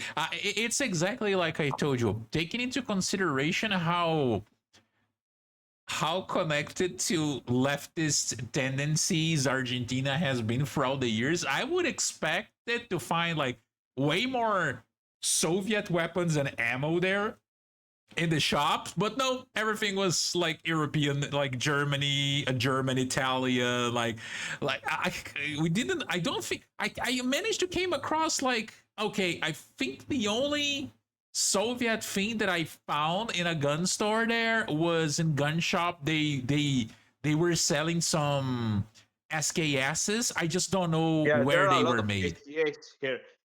You remember that I told you that I used to work in a gun shop, right? Yeah, Well, yeah, of well, course. that gun shop was the most important and principal importer of those Soviet firearms, and they bring the SKS to Argentina. The thing is that Ah, they were not free to sell, but they were not restricted because they have no removable mags. But the ah, thing is that years after, they started to import the magazine conversion kits, uh huh. and because they were welded magazines, and started to convert them to removable magazines. And when they did that, they put a, a specific prohibition for the SKS. Ah, I see. I see. So they target that specific model because of that conversion. So if you bought an SKS back then, well, you can keep it, but the thing is that know that those guys that were working where I was working back then were modifying the SKS. Well, you can no longer get the SKS because of them. Wait, but probably that probably got revoked because the guys at gun shop did had some. Well, I remember there was one in the store, but it was I don't know how to say it, to reserve. It was reserved for a guy, and you can Ah, touch okay. it until he Ah, become here yeah, yeah, yeah. and claim it. Well, I'm gonna be honest. It was there. It wasn't displayed when I arrived at the shop. It was like It was sitting on not top of the displayed. It corner. was um, I don't know the like in the basement of the gun shop. Oh yeah, they were like they You were you can touch it. removing. You can touch it. You could just Uh, it was there, but I yeah. remember that. But there is very strange to find Soviet weapons. I remember in La Plata, in the shooting club of La Plata, there was a Mosina gun for selling. Uh, It has the original scope. the It was the PU sniper scope? version, Uh-huh. but yeah, exactly the PU scope. But also you can get ammunition for that. Oh, yeah, that's bad. That's bad. Well, time for us to start a business importing Soviet ammo. Does anyone I know? hope so. I would Oh, love that. I hold remember in on. the gun shop I used to work, there were some boxes of Tokarev ammo, 7.62 by 25 Tokarev, Mm-hmm. but that was all the Soviet stuff we have. We have the some munitions for Mosin Nagant, but they were just cases to reload. Uh-huh. Oh my god. Fuck, Lou, you scared the shit out of me with that siren, bro. The Bond's name, James. I know exactly which meme you're referencing, bro. The James Bond brain rot. I love that thing. It's so retarded. But I'm gonna be honest. I don't know. I don't know if he could help us, but there's someone in the there's Lou, you're ruining my lines here, bro.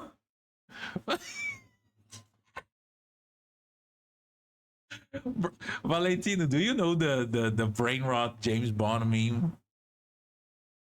No, I just know Tuntun Sahur and nothing else. Oh, it's like Tung Tung Sour level, but it's pretty funny. Look, oh, Which is it's it? I think it's literally called like James Bond brain rot or something. Let me check here. Hold on, hold on. Let me see if I can find it. James Bond. It's James Bond brain damage. No, is it? I don't know. Oh, oh, my Balaj. No, it isn't. James Bond brain. I don't know. Wait, hold on. James Bond. It's just retarded. It's this one. Hold on, hold on. Let me put here. Let me pause the playlist.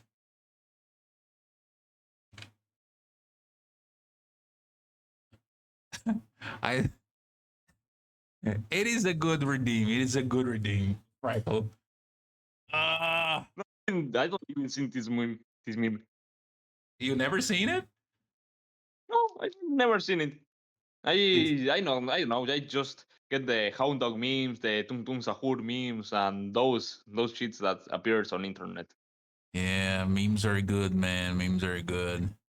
Wait, I just need to find where the fuck is Well, it? wait.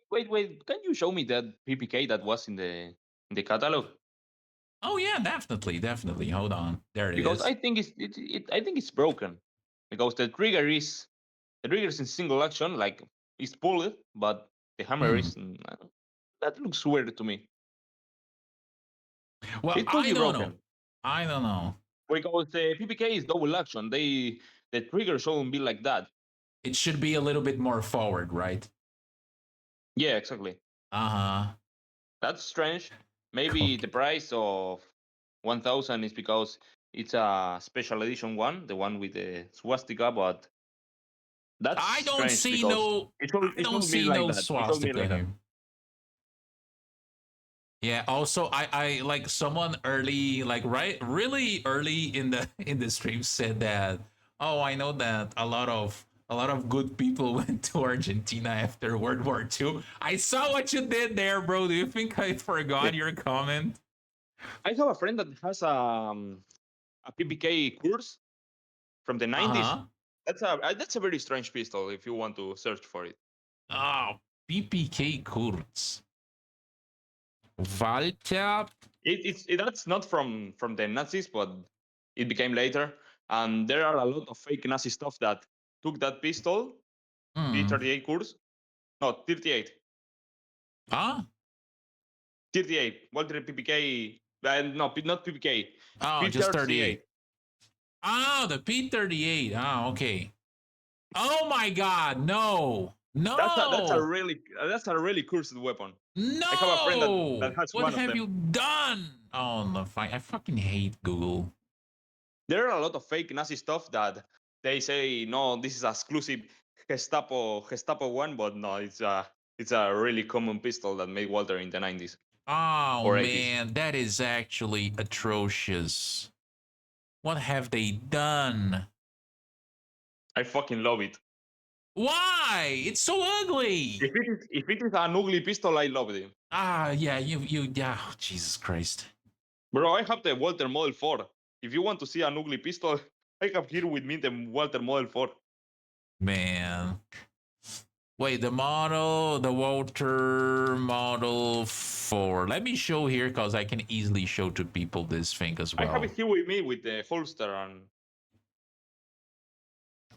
Can you do you have pictures of yours so you can send to me so I can put it on I the can I stream? can turn the camera on if you want. It's easier if you just send me a picture. I have I'm it very. here with me. Oh yeah, it is a Wait. very weird thing. Wait, the Wait, video. I will put the reverse camera. And here it is, the Walter Model 4. You can see it. Wait, hold on. Let me open here.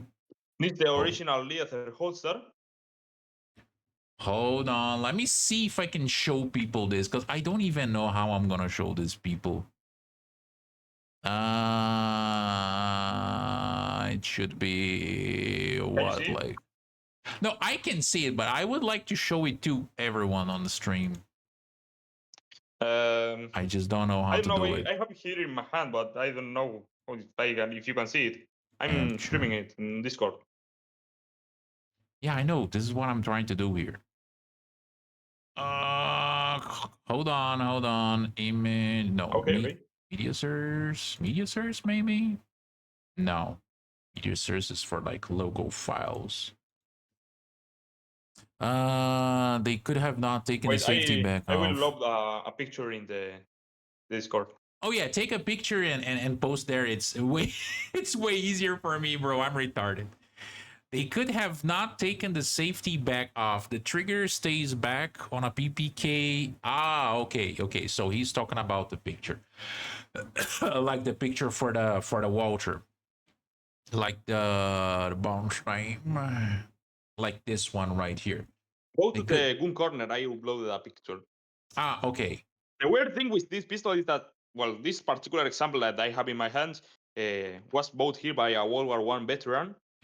It was made in 1924, but he became later with the pistol. He was this particular model was popular in the World War One with the German pilots of the planes, Mm-hmm. and it has an ejection port in the left side of the frame. This from the slide, and it's a really strange model. Especially, it's even more weird Ooh, with the leather holster, which is original. It became with the firearm. damn, that's a big ass picture. Hold on, I'm reducing the size so it can. Oh my god, that's such a big picture. That's what she said. I don't know. I just take a photo with my phone and No, yeah, it's upload it. probably because of the resolution. It's probably like a really high resolution one. Let me also rotate it. There's a place here where I can rotate. Right, Rotate. I need a better illumination. All right, it's on the screen now. Now this is the Walter Model 4. Oh,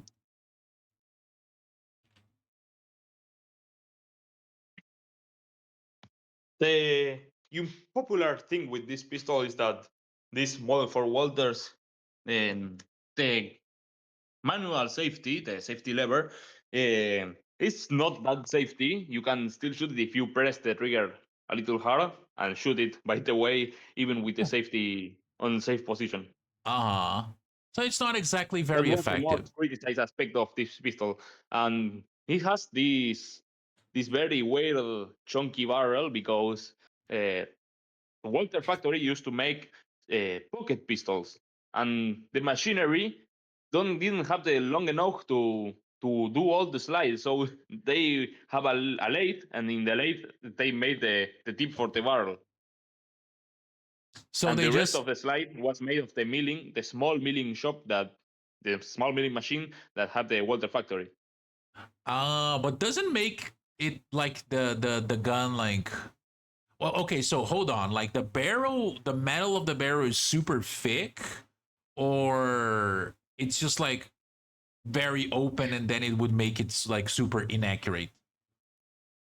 It's like a small cover. You twist it. You twist that notch that is in the front side of the barrel. You twist it, and when you twist it, you can do the campaign assembly of the firearm. Ah, okay. It has Oh, something like a bayonet look. wait, in the pistol? Yeah, but I mean the not literally a bayonet, but the kind of the thing that engages this tip of the barrel is a bayonet loop. You Ah, put it okay. in, twist it, and when you twist it, you can release it. Oh, so you actually need like another tool in order to disassemble it. Exactly. Ah, okay. For the second thought, I thought you were talking about the P38 plate. Different P38, Balaj. Different P38. Also, you mentioned Soviet stuff. As I recently found in the Discord, my Russian ancestry, I'm now interested in Blia.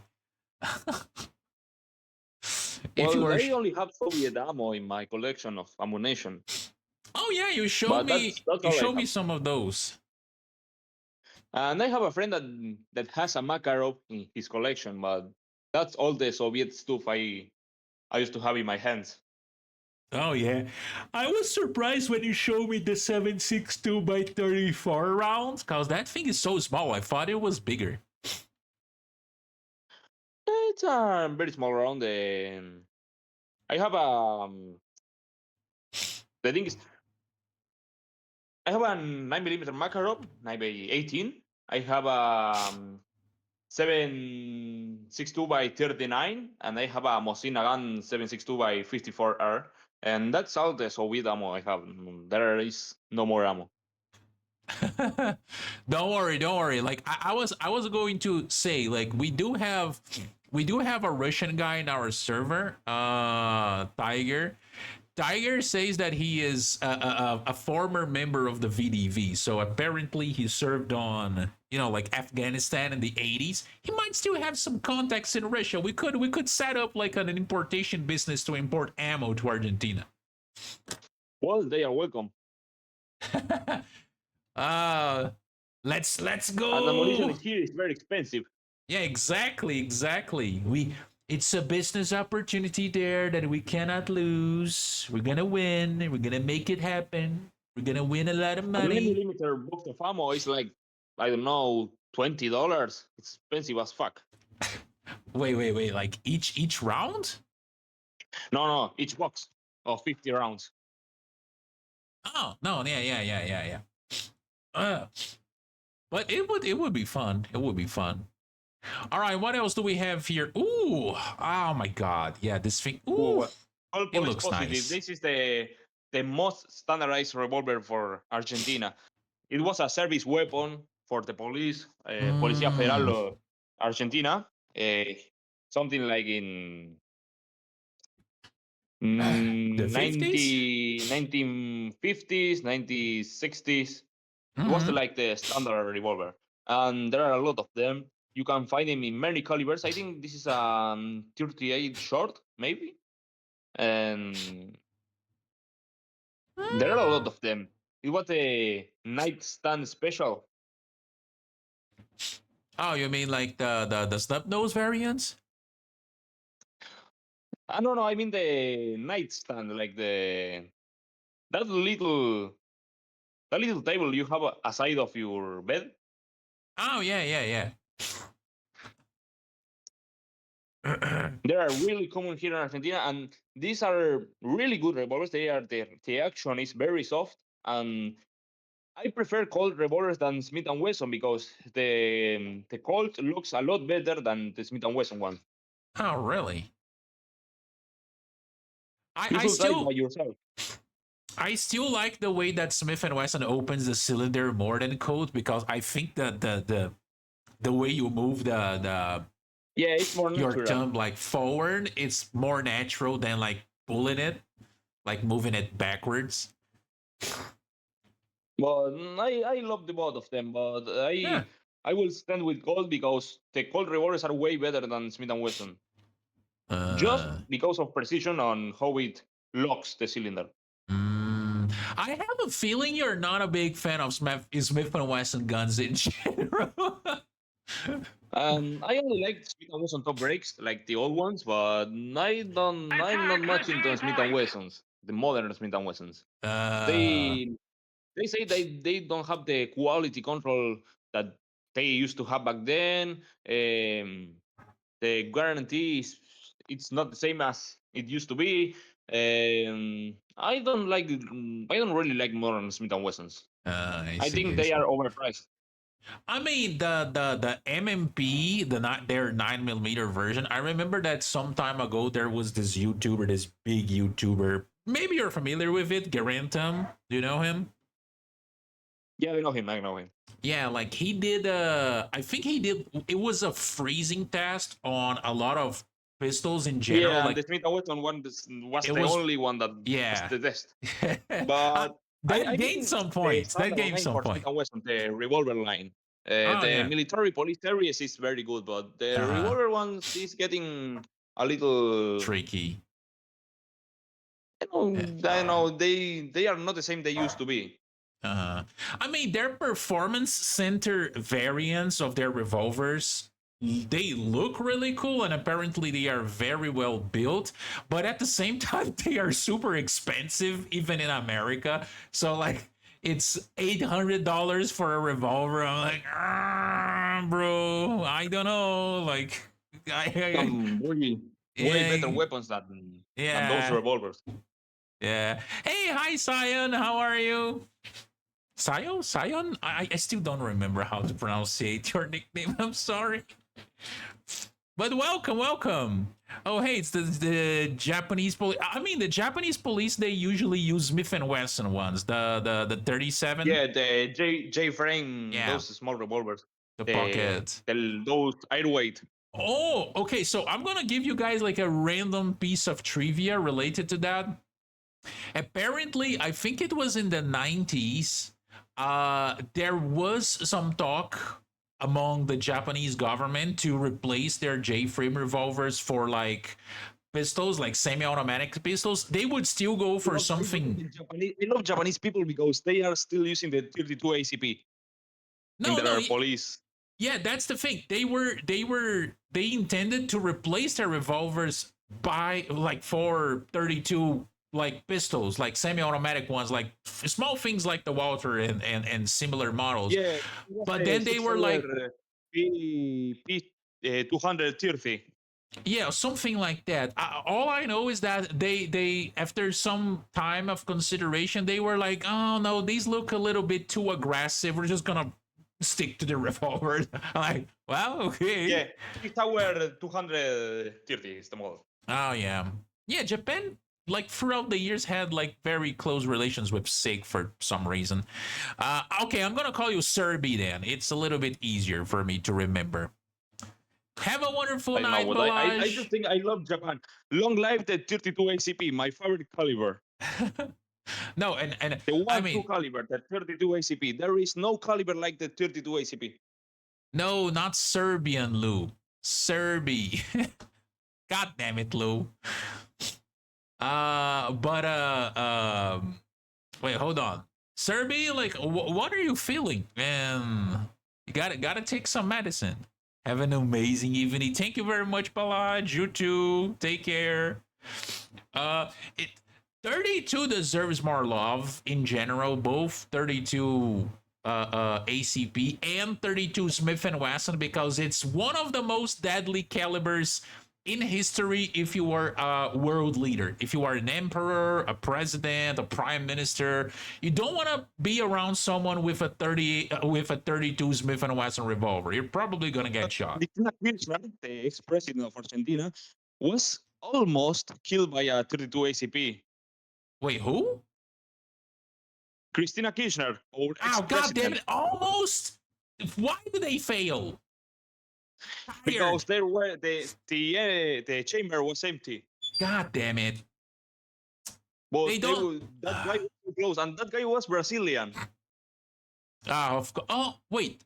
I think I remember reading something about that.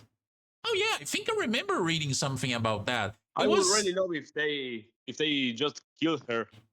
It That was not it was not a corrupt long bitch. time ago, right? It was something like 3 years ago. Yeah, I remember reading that. Well, it was a Versa Luzber. Versa Luzber is in 32 ACP. It was one of the Uh-huh. first model of Versas. Yeah, I remember because I think it was around like election time, right? And I remember there were some like the left wing news channels here in Brazil. They were like, "Oh, see, this is what the right does to people. They want to kill their political opposite." I mean, like my brother in Christ, in your fucking revolution in Russia, you killed even the dogs of the Romanovs. Shut the fuck up. You have two sides of this assault. You have the people that say that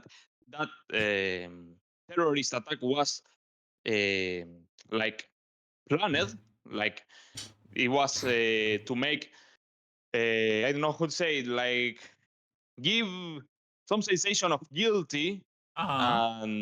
to her, but and there is the left that supports her that say that it was true, and the far right is going to kill her because she defended the poor people, something Ah, like yeah. if she is some kind of Princess Diana, but the Oh, actually true is no. that she robbed everyone in this country. Yeah, it's fucked up, bro. Okay, Serbi, I like vertigo is really fucked up. Like my mom started having some issues with that, and it's horrible in your body. So just go to a doctor. They will probably ask you to take some medicine to prevent like a future crisis and etc. And try to avoid the things that actually um give you like vertigo crisis. It's very bad, and those crises can last for days if I'm not wrong. Long live 25 ACP, 38 Lapua. Wait, 38 Lapua. Is that a small round, or because I only know 308 Lapua? One of the biggest wrongs you can get here in Argentina. Wait, sorry, what? It's one of the biggest rounds you can get here in Argentina. Yeah, isn't it I would like love to see a 308 Lapua? 338 Lapua Magnum in a pocket pistol and a 25 ACP in a sniper rifle. Bruh. It's like time traveler moves a chair, like calibers get all fucked up. I know, Uh I love 25 ACP. I have a revolver, a Velodog revolver in 25 ACP, a really small one. oh yeah, yeah. I saw the video of that, bro. It's like I was telling people on the last stream. I actually showed them your YouTube channel, and that revolver. And I'm gonna repeat what I said last time. Cyclists were always fucking annoying and entitled as fuck. But like, if you guys think they are bad nowadays with how they ride their bicycles around in the streets, you guys have no idea that back in the early 1900s, they would literally have guns specifically for cyclists to shoot dogs, right, Valentino? Yeah, those are the Velodogs, which is velociped, and dog, which is dog in English. Velociped, it was those large bicycles that used to be common in the vintage times in the 1900s. Yeah, like these things right here. I show some of them in the screen. Like, none of them are as cool as yours. Let me find yours here. Give me a minute. That's because the mine is a very limited one, which is very rare because of its mechanism. That mechanism of that revolver, it's a launched like a strike fired revolver, not a. It's a hammerless, and it's a, I don't know how to say it in English. It's a strike fire revolver. It's like a Glock. Well, and that is the Velosmith. That is Velosmith, which is the Smith and Wesson top break with the caliber of the Ah, Velodog. yeah. But I I'm mean, talking about the Velodog. The Velodog was I think this was the second video I have in my like channel, this which is one, a really small. Search for 25 ACP Velodog. 25 ACP. Jesus Christ. These things are Or so ugly. Antonio Arrasti Velodog, which was a Spanish gun maker from Eibar. Wait, wait, Spanish what? Spanish Velodog. There are a very similar one. That we have a one on his hand that looks very very much This like the one. mine. That one. A ver, go for it. This the second one? I want to see it closer. Well, Belgian it's Velodog. very it looks a little bit like the mine, but it's not like the mine. Yeah. By the way, these were made in a very small numbers. The mine is serial number 25. They are like very small numbers. Bro, like this is what I'm talking about. It's so fucking evil. Like cyclists, you don't hate them enough. It's literally like Well, random dog approaches. What are you gonna do? Like speed up? No, just shoot the dog. Like, what are you? A prototype of an ATF agent? but feral dogs they were like a really big problem in Europe in those times. Um, Feral dogs with I don't know how to say rabia, Rabies, este, rabies. rabies. Yeah, it was a really common problem in Europe. And there used to be many dogs. They were not a single dog. God damn it! Like again, a different fucking time. I understand. I understand dogs and rabies. Still, I would rather the dog bite the goddamn cyclist just because he's a cyclist. We Remember don't that. like your kind here, Remember that cyclists. rabies in that era could kill you. No, I know, but no, rabies is absolutely like it fucks you up, and it still Even doesn't have a actually could kill you. fucking like cure that shit. All right, what else do we have here? American Arms PK-22. This thing actually looks pretty cool. Oh, Yeah, but I think it's a zinc alloy pistol. It doesn't worth it. It looks nice, but it's cheap because the internal materials are not good. all right. I just want to bring something up here. You look at the box, right? American Arms. That's the name of the company. And they say Yeah. North Kansas City, Missouri, which okay, Kansas City is not in Kansas, but that's a talk for another day, right? And then they say made in USA, and then you look at the pistol. First thing you see made in Germany. Like, bro, get your shit right. Bro, Like, I didn't know that. I didn't you did realize that you it was didn't that. saw. But yeah, exactly. Like I'm retarded. I look at the little. I am good at like finding these little details. Like, By the way, I will always prefer a German pistol than an American pistol. ah, wow. I don't know. This. And it's in 22, right? Yeah. Like how much? 250? I would rather buy one of those revolvers for this money. Oh yeah, they actually have two Kansas City. One is in $200, Kansas. I will vote a Smith and Wesson top break.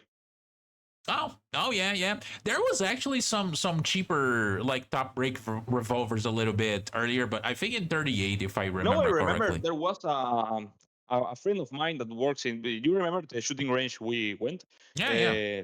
There is a gun shop there. The old man, you remember that he used to have problems with his heart. He has a surgeon, and didn't went there in the gun shop. But well, the thing is that he showed me.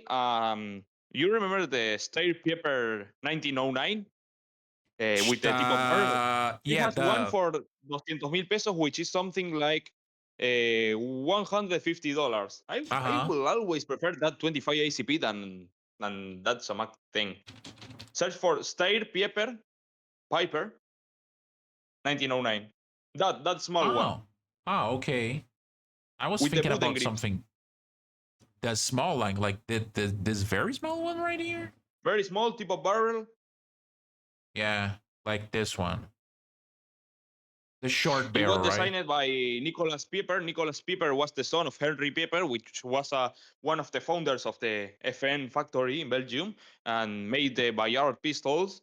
But he has a contract with Steyr and made that pistol, which was manufactured in Austria and Belgium. And your friend bought one of these for like $200. That's what you're talking about. Less than 200 bucks. Oh yeah, yeah. I mean, between something like this and well, this definitely fake American gun, yeah, I would probably go with the older one just for the historical value of it. Also, Lou, Of I don't course. know if you're saying like I don't know if you're actually right or if you're siding with the dogs with rabies in that case. So, oh, let me. What else do we I have love here? mouse guns. I love mouse guns. Yeah, By the you way, do. I Oh, have here with me the smallest 380 pistol that was made in the World War One era. Designed by the same guy that made that pistol. wait, the Piper one, right? The Bayard 1908. Oh, yeah, yeah, yeah. Designed by Nicholas Piper. The Bayard 19. 1908. Oh, That yeah, that one. thing. I have it, and I have it with the extendo mag. That extend mag, Oh, instead of having 5 rounds, have 7 rounds. wow. And like, it's a very petite That pistol. one is German proof. That is from World War One when Germany took the factory. And there is a Belgian, German ones, and Belgian again. The mine was made in 1913. It's from Belgium, but the 380 version, the 380 ACP, was made between 1912 and 19 until 1920 approximately. And the mine is from Belgium. It was just before the Germans took the factory in Belgium. Just before they invaded. Because this is what usually Germany does if you are in their I borders. checked with the serial number. In the serial number, I think below, I don't know how to say it, 120,000, 100,000? 120,000, 120,000. Mm-hmm. 120,000. Below that are Belgian, and after that they are German. And in the serial number, if my memory doesn't fail, after the 116, they are Belgian again. They go back to being Belgian. I see, I see. Hold on, let me take a look at. And World War One, German officers used this pistol, like high rank German officers. The higher the rank, the smallest the pistol. Oh, usually when we see German officers in like any sort of well entertainment piece, they are either carrying Lugers or like P-38s, and that's it. You don't even see them carrying like Polish Redom pistols or like anything French. Or the 60 38, that was double action only. That also was used by the Nazis. Hmm. Hold on. Oh, by the way, Lou, I am pretty sure that I have seen. That's the Well, map. Here yeah, are a lot of them. yeah, exactly. I think I've seen one of these in one of the Argentinian gun shops that I went to, and it wasn't super expensive. I think they were asking like it was either $500 or $600 for it. 32 ACP is an caliber that is getting extinct. So the pistol that shoot it is like 500 to below. Oh, so you're saying that because the caliber is getting rarer, the price for the weapons are going down. Yeah, the caliber is getting more expensive, and the weapons are getting more cheaper. Oh yeah. I mean, we got that, and oh, by the way, did you actually shot more of that box, the 32 that we Uh, bought?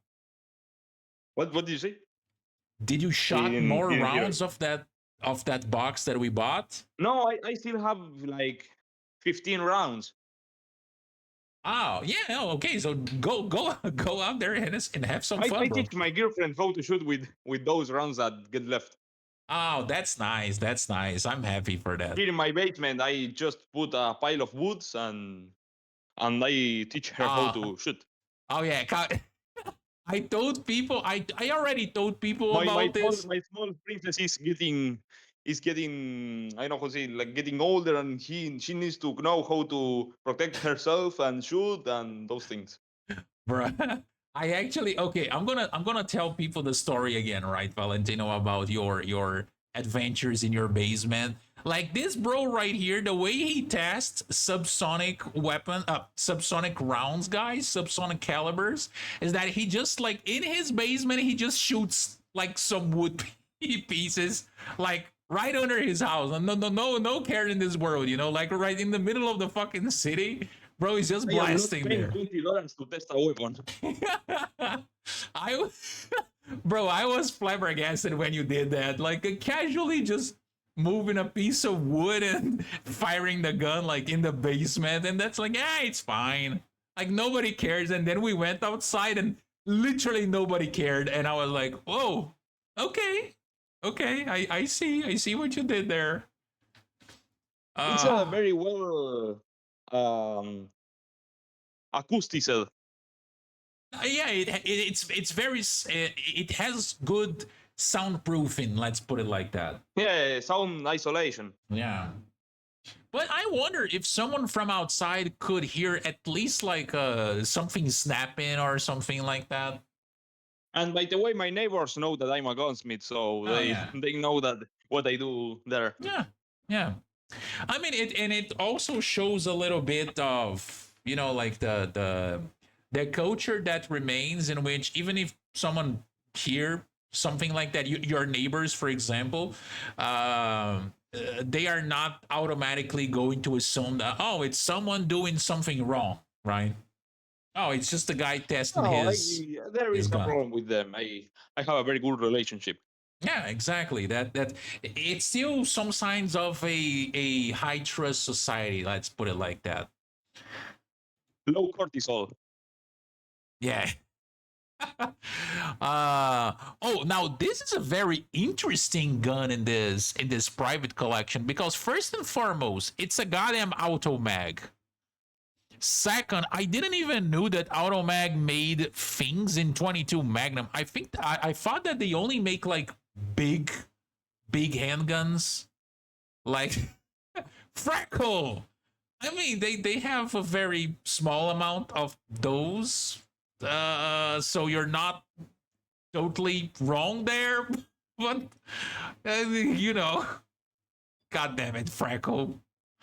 I didn't know Freckle. anything about the models that Automag made for pistols. I just didn't realize. Oh, really? Okay, so they had the wow, fuck, what was the name? The Automag. Fuck, it completely went like it completely escaped. Okay, so they had the Automag, I think the 2 and 3. Oh, they had a 4 model as well. Oh, but That's the like one that appears in GTA 4, isn't it? no. I think GTA 4 had a desert. It had a desert as the Magnum.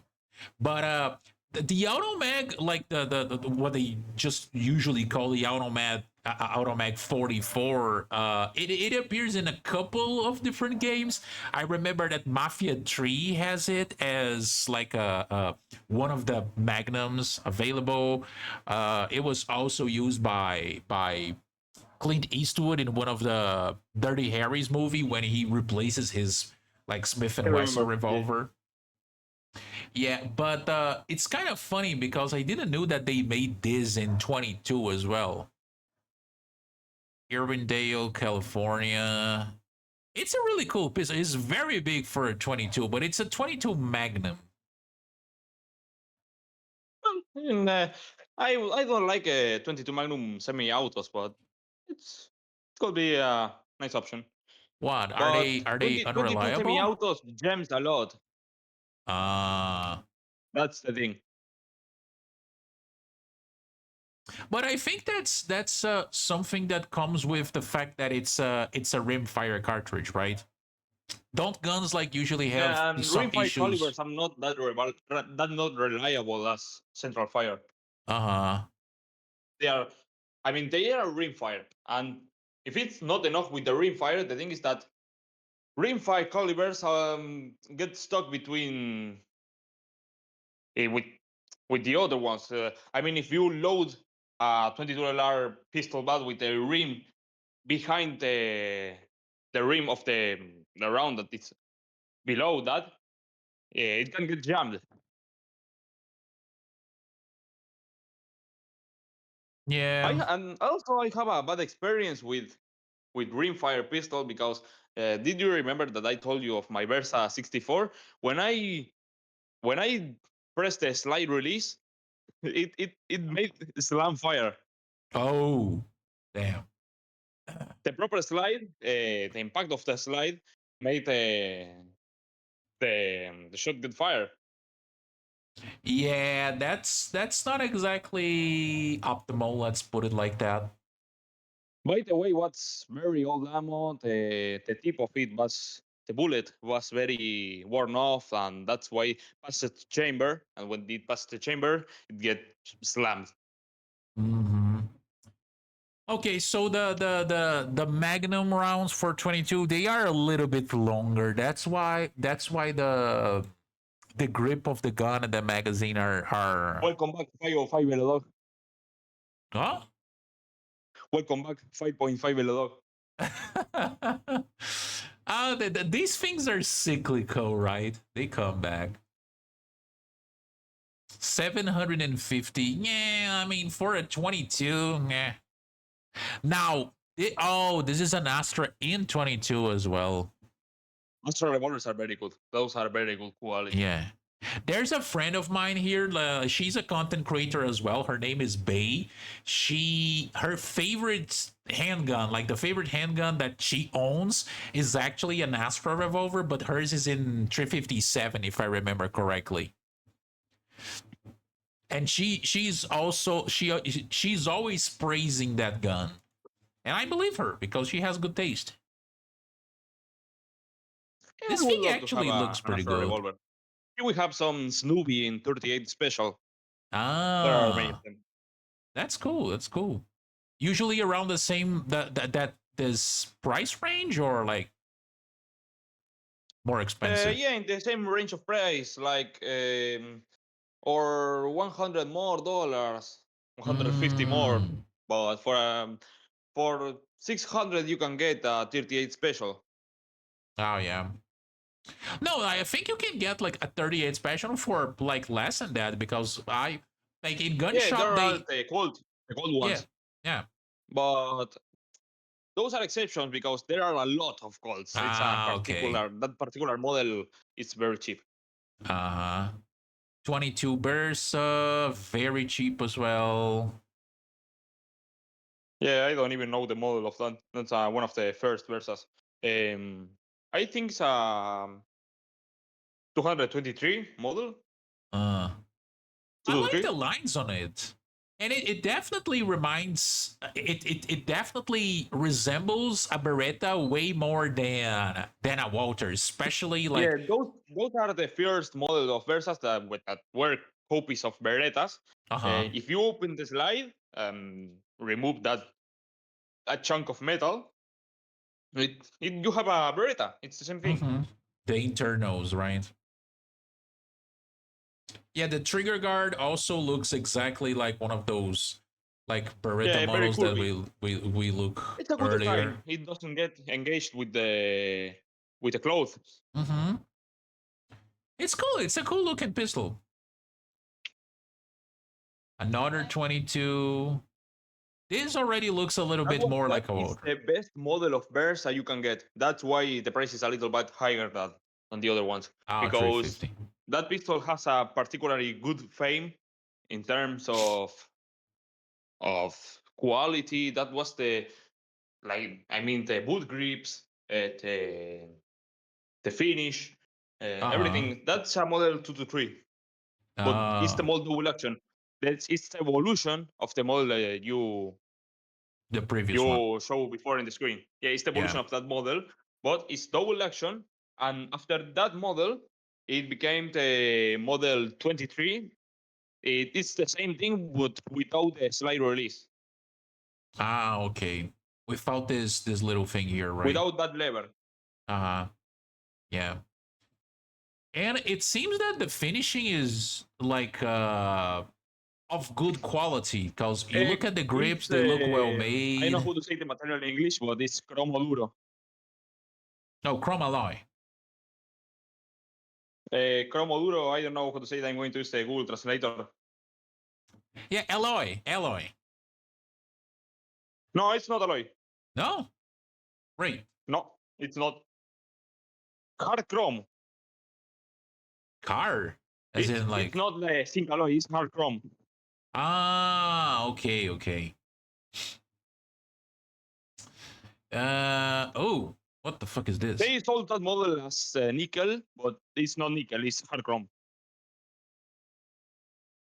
I have no Ah, idea that's what. a Dillon Volante. Dillon Volante. Well, those were very bad quality firearms. The Huh. zinc alloy, very ordinary.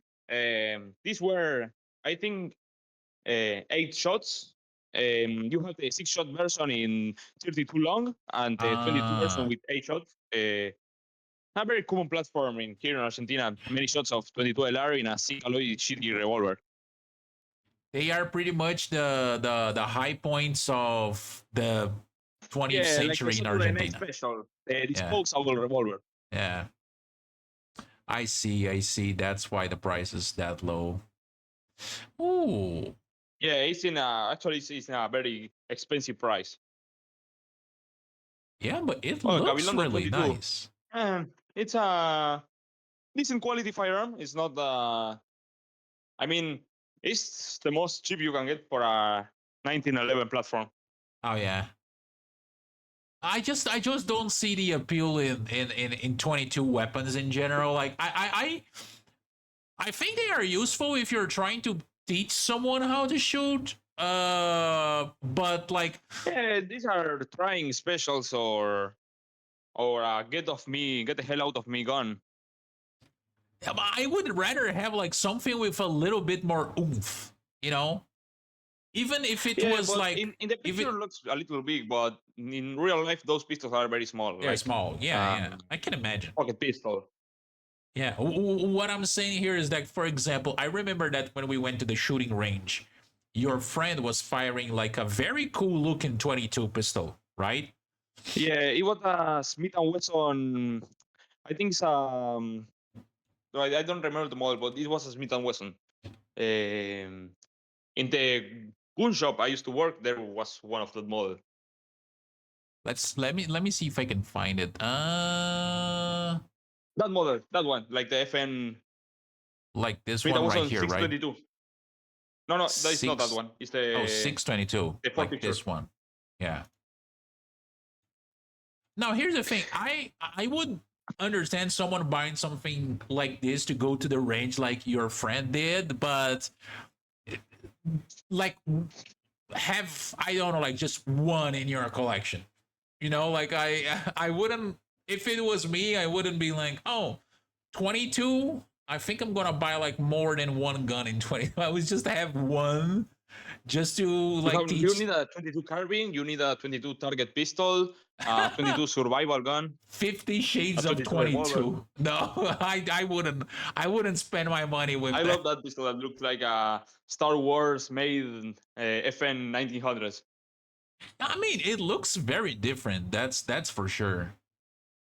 And that this portion right here is it's fixed, right? The slide is only this little part. Probably had like abuelita or mama in the background. Don't worry, guys. Don't worry, guys. This is okay. I'm gonna take this opportunity. I'm gonna go to the bathroom really quick because I've been holding for some time and I need to replace my water as well. I'm gonna be right back, folks. Well, we are going to be right back. Enjoy the ads.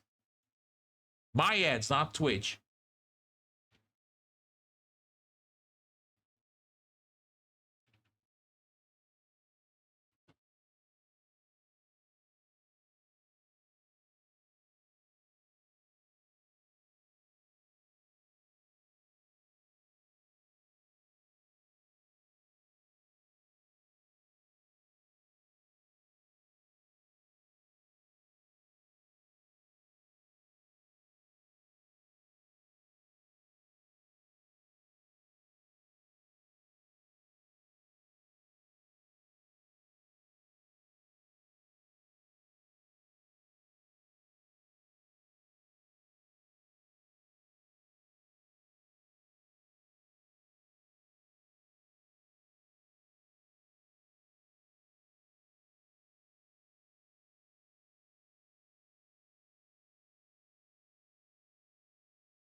All right, I'm back. I'm back. Oh well, I'm back too. Okay, I brought some Chilean wine that I bought. It's not as good as the Argentinian ones. I'm just gonna say. Well, Uh, the thing is that food here is actually very good. Um, wait, what is very Look for good? the Smith and Wesson. Look for the Smith and Wesson Model 61. Smith and Wesson Yeah, I remember. It's the same platform but pocket pistol. Model 61. That Oh, one. oh my God! It I looks love it. hot. It's like the Bayard but small It looks so and 22. ugly. It's the evolution of the Bayard 1908, the same I have. Yeah, Oh, look, there is a picture with the Bayard. wait, they have a picture? Hold on. Oh, this Look one. down there. Yeah, that Oh, one. that's a, it's such a small.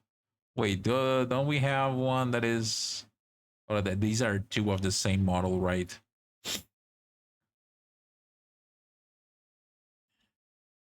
Model 61 Escort.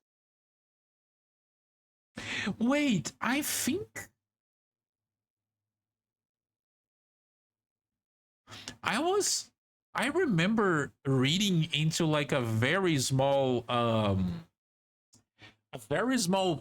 pistol, like one of these pocket pistols from the early 1900s that they literally make a bazillion of those. I don't know if it's this one though.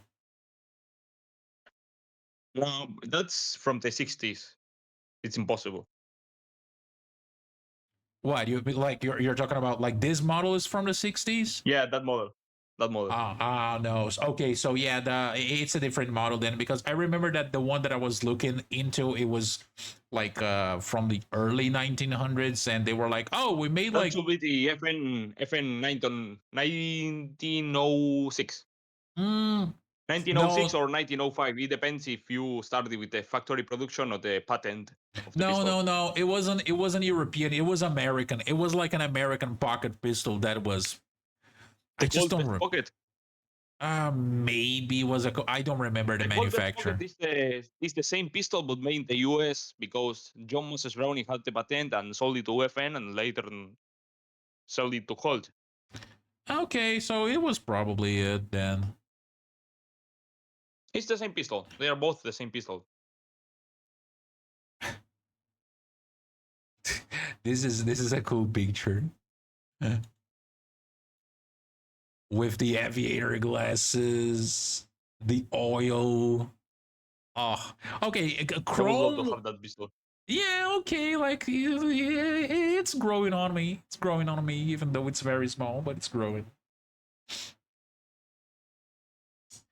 All right, let's go back here. So apart from that, what else do we have? High High standard standard. Sentinel. This is what American, right? Yeah, American. Well, Yeah. this is the original version. Do you remember the Dillon Volante, that zinc alloy revolver Mm-hmm. of 2 page? Up? It's a Well, that copy. is the original version of this revolver. Wait. The Dylan, like this is a copy of the Dylan, or like vice No, no, no. versa? The Dillon Volante is the copy of this revolver. Okay. This high standard was the model that was copied here in Argentina by Dillon Volante, and Uh-huh. they released that model. Compare them. Look at that model and look at the Dillon Volante. Yeah, no, they literally look. I'm looking especially at the hammer design and how it sits in the frame, and it's literally the same. It looks it's fine. Again, it goes back to what I was talking. Like Rossi and 22 Magnum. Rossi, Brazilian carbine. Yeah. What else? A Ruby Extra. Ruby. Well, this was made in Argentina. These are one Ah. of the best revolvers that were made here. These are made from steel, but the frame is very square and very chunky. Very. I mean, they It's are a a really fake good frame. quality, but they are Heavy. maybe for an American they are bad revolvers, but they are actually very good revolvers. Okay. Yeah, you can see that the Um, finishing on the frame is a little bit off, but it seems to be like a very Yeah, fake nobody likes metal. that square frame, but they are really good quality. There is a match version with 10 shots and top break action, and Uh-huh. they are really good revolvers. And Mm. by the way, this Establecimientos Venturini was the manufacturer, and I have a in my collection break action eye rifle of this brand, and they made one of the best copies of the Colt Single Action Army, Oh. called Bisonte. Bisonte Bison. 357 Magnum, Uh-huh. and it was made for export, uh, like a first quality revolver, like a Smith and Wesson one, but as an example, or a Colt, to talk about quality, but they get rejected by the US in the US, sorry, and they came back to Argentina. They're like a thousand male, and they are sold for something like $1,500. Oh, so they are they are very They are valuable really today. expensive.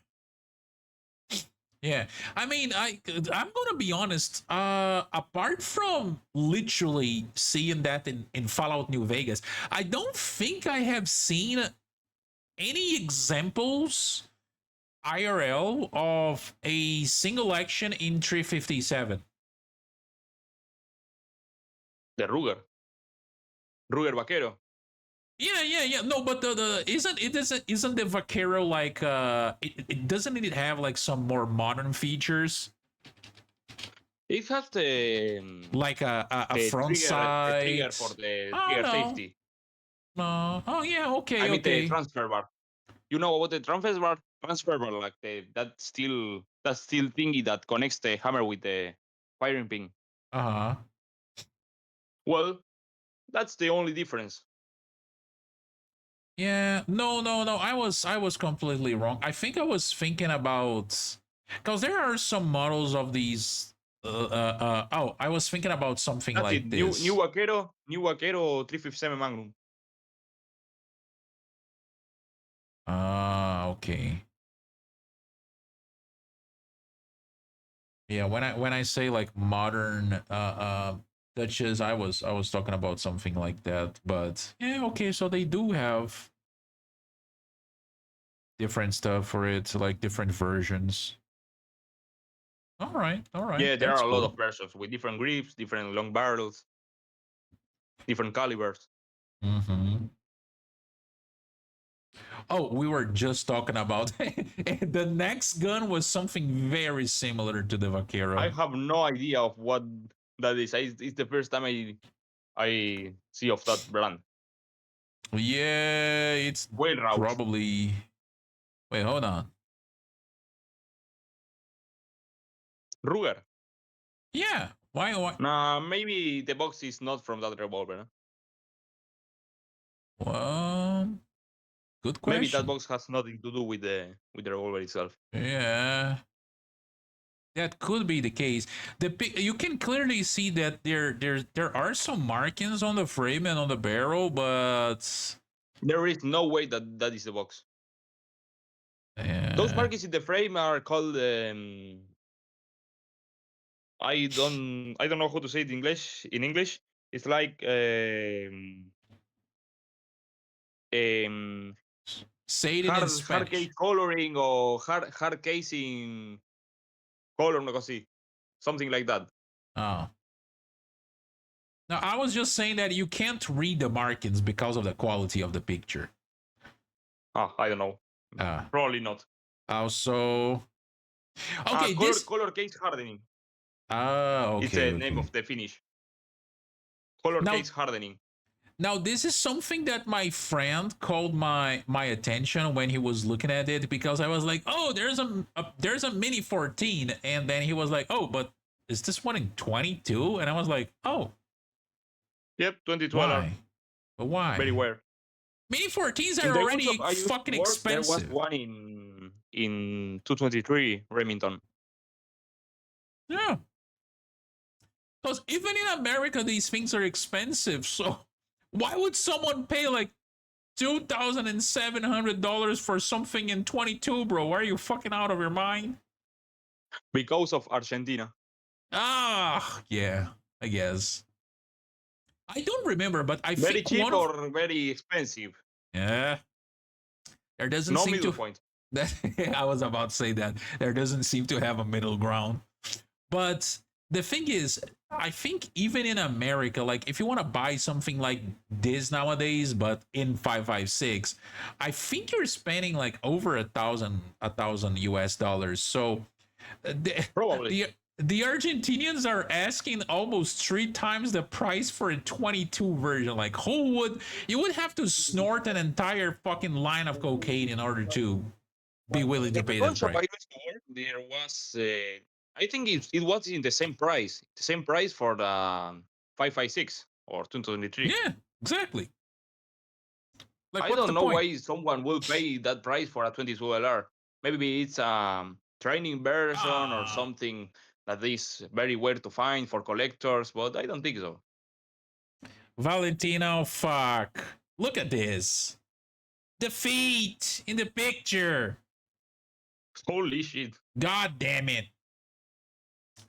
Hey, hi, Tater. No, we are talking about the crazy price on this, like, 22 long rifle Mini 14.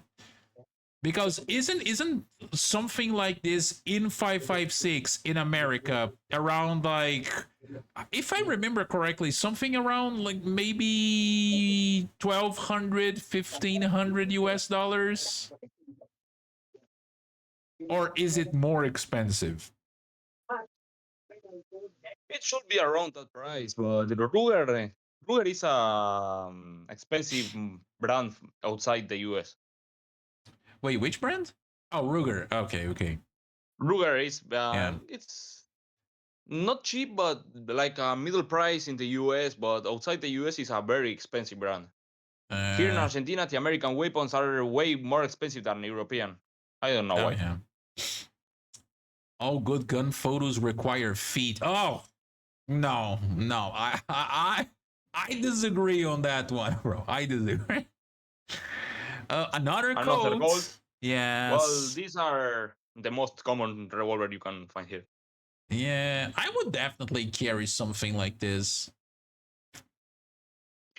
It's a good carry, but the barrel is a little long for Yeah. carrying it. Oh, really? You think so? This is a 5-inch barrel? Yep. Mm. I will probably chop the barrel off and make a Snoopy, a Cold Detective, a homemade Cold Detective, Wish.com. Mercado Libre Code Detective. a Mm. Fritz special one. Yeah. I don't know. I was telling I was showing this list to my dad as well, because I mostly wanted to show him that initial Colt revolver with the like the chrome finishing and the mother of pearl grip, and that the second one, the Smith and Wesson one with the wooden grip, right? I was showing that to my dad, and I was like, bro, if I had stayed in Argentina, like, it's already what, like, a month and a half after I came back, I would probably be sitting with at least 2 firearms uh already, if I had stayed there. Ah, fuck, I would lose my way. That's very common. Huh?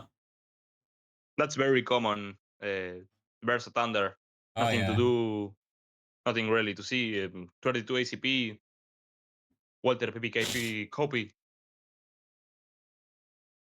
Oh, okay. Oh, okay. So Potato does have some good numbers, and he does have a Mini 14. Okay, around 1,000. I got mine for 1,100, but it was a limited edition. Normal minis trend a little less than 1,000. Minis with the Samsung folding stock run a little bit more. Ah, I see, I see, I see. The folding stock on the Mini 14s are actually really cool. I really love them. Now, this is something that I would love to own. There is wrong. The name is wrong. It's not 19, 87. It's a 1903, 1997. That's right? 1897. That's impossible. If it is 32 ACP, it's a 1903, and if it Yeah, is 380 ACP, it's a 1908. yeah. I absolutely love the 1903 hammerless coats. I've It's used a this little thing bit expensive, so by the way. I have seen ah one for oh $250. oh yeah, but these are the how should I say, like, you were lucky to find something that cheap. Probably their average price is more around like this one. Yeah, you can say you can look for it and more cheap in other places. This Ah, guy okay. has it a little bit expensive. By the way, 32 ACP here is a very expensive round. Ah, I mean, it is expensive, especially if compared to other calibers. Like, how much did you pay for that box of 32 ACP again? 60,000 pesos, which is something like $45. $45. Yeah, it's kind of like double the price of a And you only box have of 9 one mil. one only brand, which is Magtech Yeah, Brazilian ammo. which is a Brazilian ammo. Fuck, I hate this. I wish Brazil would be invaded by a foreign country already and just conquered. I'm tired. Oh, and this is like oh no, that's see like the numbers that I was talking about. I looked here and I was like, oh, this is like the 22,000. No, it's not. It's 422,000. I thought that 4 was a symbol. Ooh. Well, these Colts are very strange to find in the US. Here in Argentina, one of the most common models, but in the US are like a collector's piece. The pocket positive ones. Hmm. But why? Like because of the caliber? That is not that very The caliber common. is 3220. It's a very weird caliber to find, but here in Argentina there are a lot of these revolvers, a lot of them, and in Bro, the there's a US are lot of more everything like in a collector piece. Argentina. I've been saying this to my community. There's a lot of everything there. That's the thing. This is what conquered my heart. That and the horse racing. I love that Colt. I would love to have one. I have a friend of mine, which is an old man that is like 70 years, Uh but huh. he has one of those, and it's a beautiful revolver. Well, with luck, you might be able to buy it from him in the future. Maybe you know. He has a very. That's not what I want to buy from him. He has a very weird pistol, which is the Alois Tomiska, the Well, first double action only pistol in the world. okay. How the fuck do you write that? Alois, Alois, Aloha Tomiska. Tom Like Aloy Tomiska? Little Tom. Little Tom is the model. It was made in England, made in Czech Republic and Austria. That's the pistol. He has one of them, and it's a very weird pistol. Oh I no, that think there is why only there's an like anime character? The little four Tom. thousand of them. Like this one right. Oh, Ian from It's the first Forgotten double Weapons action have only him. pistol. You can put the magazine The top. from the bottom or from Oh, the top side. I remember seeing this video of his on this one. That that grips that say Little Tom is because they are, I think, England made. The ones that has the Alois Tomiska logo are the Sech ones, and the ones that have the BWF are the ones from Austria. Oh, okay. So they were made in different places. Yes, the patent was very extended. I You probably see. will see people that say that the Walter P38 was the first double action on pistol, but actually it was this one. And way earlier. Way earlier. I see. I I see. think this one is from the 1920s. Oh, okay. Potato is asking you if you're willing to sell your your STG 44 that belonged to your grandfather to him. I'm pretty sure you don't have one, and if you did, you wouldn't be willing to sell. But I'm gonna allow you to answer that. 44. I'm pretty sure. Uh, I don't think he would be willing to At least to for sell. now. Yeah. And I'm not going to sell anything. I'm not even going to sell any Spanish knockoff Smith and Wesson. He's a hoarder, Potato. Even if he had like something of no value to anyone else, like he wouldn't be able to sell it.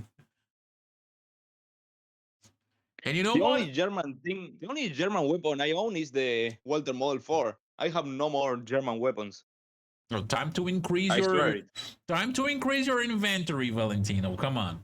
Do it. By the way, I have a lot of friends that have German pistols. I know a gunsmith from the Entre Rios province, which Mm-hmm. is married to an Argentine girl, she is the daughter of a Nazi Kriegsmarine, Of and course. she actually has a C96 with the Nazi markings and a Oh. Luger PO8 with the Nazi markings too. I mean, Also, the pieces of history. Kriegsmarine uniform that her father, used to have. Yeah, I mean, the pieces are history, you can't deny that. I know some people who descends from Nazis in here. I think you told me about that. But I'm gonna say, I already said this, but I'm gonna repeat what I said. I went to Argentina. Everyone on Twitter was like, Argentina, it's full of Nazis. There's a bunch of like mustache men over there. I went there. I only saw fucking commies. I saw a shit ton of commies walking around. I haven't seen a single person with a funny mustache. I was disappointed. No, there are no Nazis. Here No, there we is. call the vicheros, which are like the guys you see in the favelas, Uh huh. like the The I know ghetto. like the gangsters, and we call Yeah. them negros de mierda, which means something like the N word, but Yeah. it's not destinated for black people instead of these gangsters. Oh, okay. So it's because of the behavior. I see. I see. Yeah. Exactly. Exactly. All right. Apart from the code, another one also in 32, but this one with a bigger barrel. 3-inch barrel, and then 4-inch barrel, and cheaper. I guess because it's more common to have like a bigger barrel, maybe. Hey, Potato, it's a good place for you to retire, especially if you have like a retirement fund in US dollars or in euros. You can go to Argentina, and you can have like a nice life. Well, if you come here to Argentina with the European salary or the European retirement or American retirement, you can make your money a lot more valuable here. Oh yeah, yeah, exactly, I mean, exactly. dollars or euros are more expensive here in Argentina than in its proper countries. Wait, what? What is more expensive? I mean, with $1 here, you can buy something like 3 times more than the things you could buy in the US Oh yeah, yeah, yeah, yeah. I mean, due to if inflation. you yeah, if you look at the cost of living there, it's definitely cheaper than a lot of developed countries. So if someone has an income of, I would say, like 2,000 US dollars on a monthly basis, they can go to Argentina and have a good life like easily. Cause like Yeah, for real. 2,000 US dollars is going to be around like almost 3 million pesos on a monthly basis. So you're not going to be able to like have a super luxurious life, but you can have a comfortable life. Yeah, actually, you can. Um, I know some cases of persons that were from the outside and went here to Argentina to get their retirement. Hmm. Yeah, it's a good It's place. like those Americans that go and live in Mexico just to make their salary Oh, yeah, yeah. worth more. Well, a lot of people from first world countries are moving to places either in like some European countries that are a little bit cheaper, some Asian countries that are a little bit cheaper, and some South American countries that are also a little bit cheaper and charge you like less taxes and stuff like that. And if you go to one of these places Argentina, with, Argentina is like a Russian roulette. hmm, You don't know if the next year the economy is going to oh explode yeah, and you yeah. could be rich or you could be poor. I mean, there is that,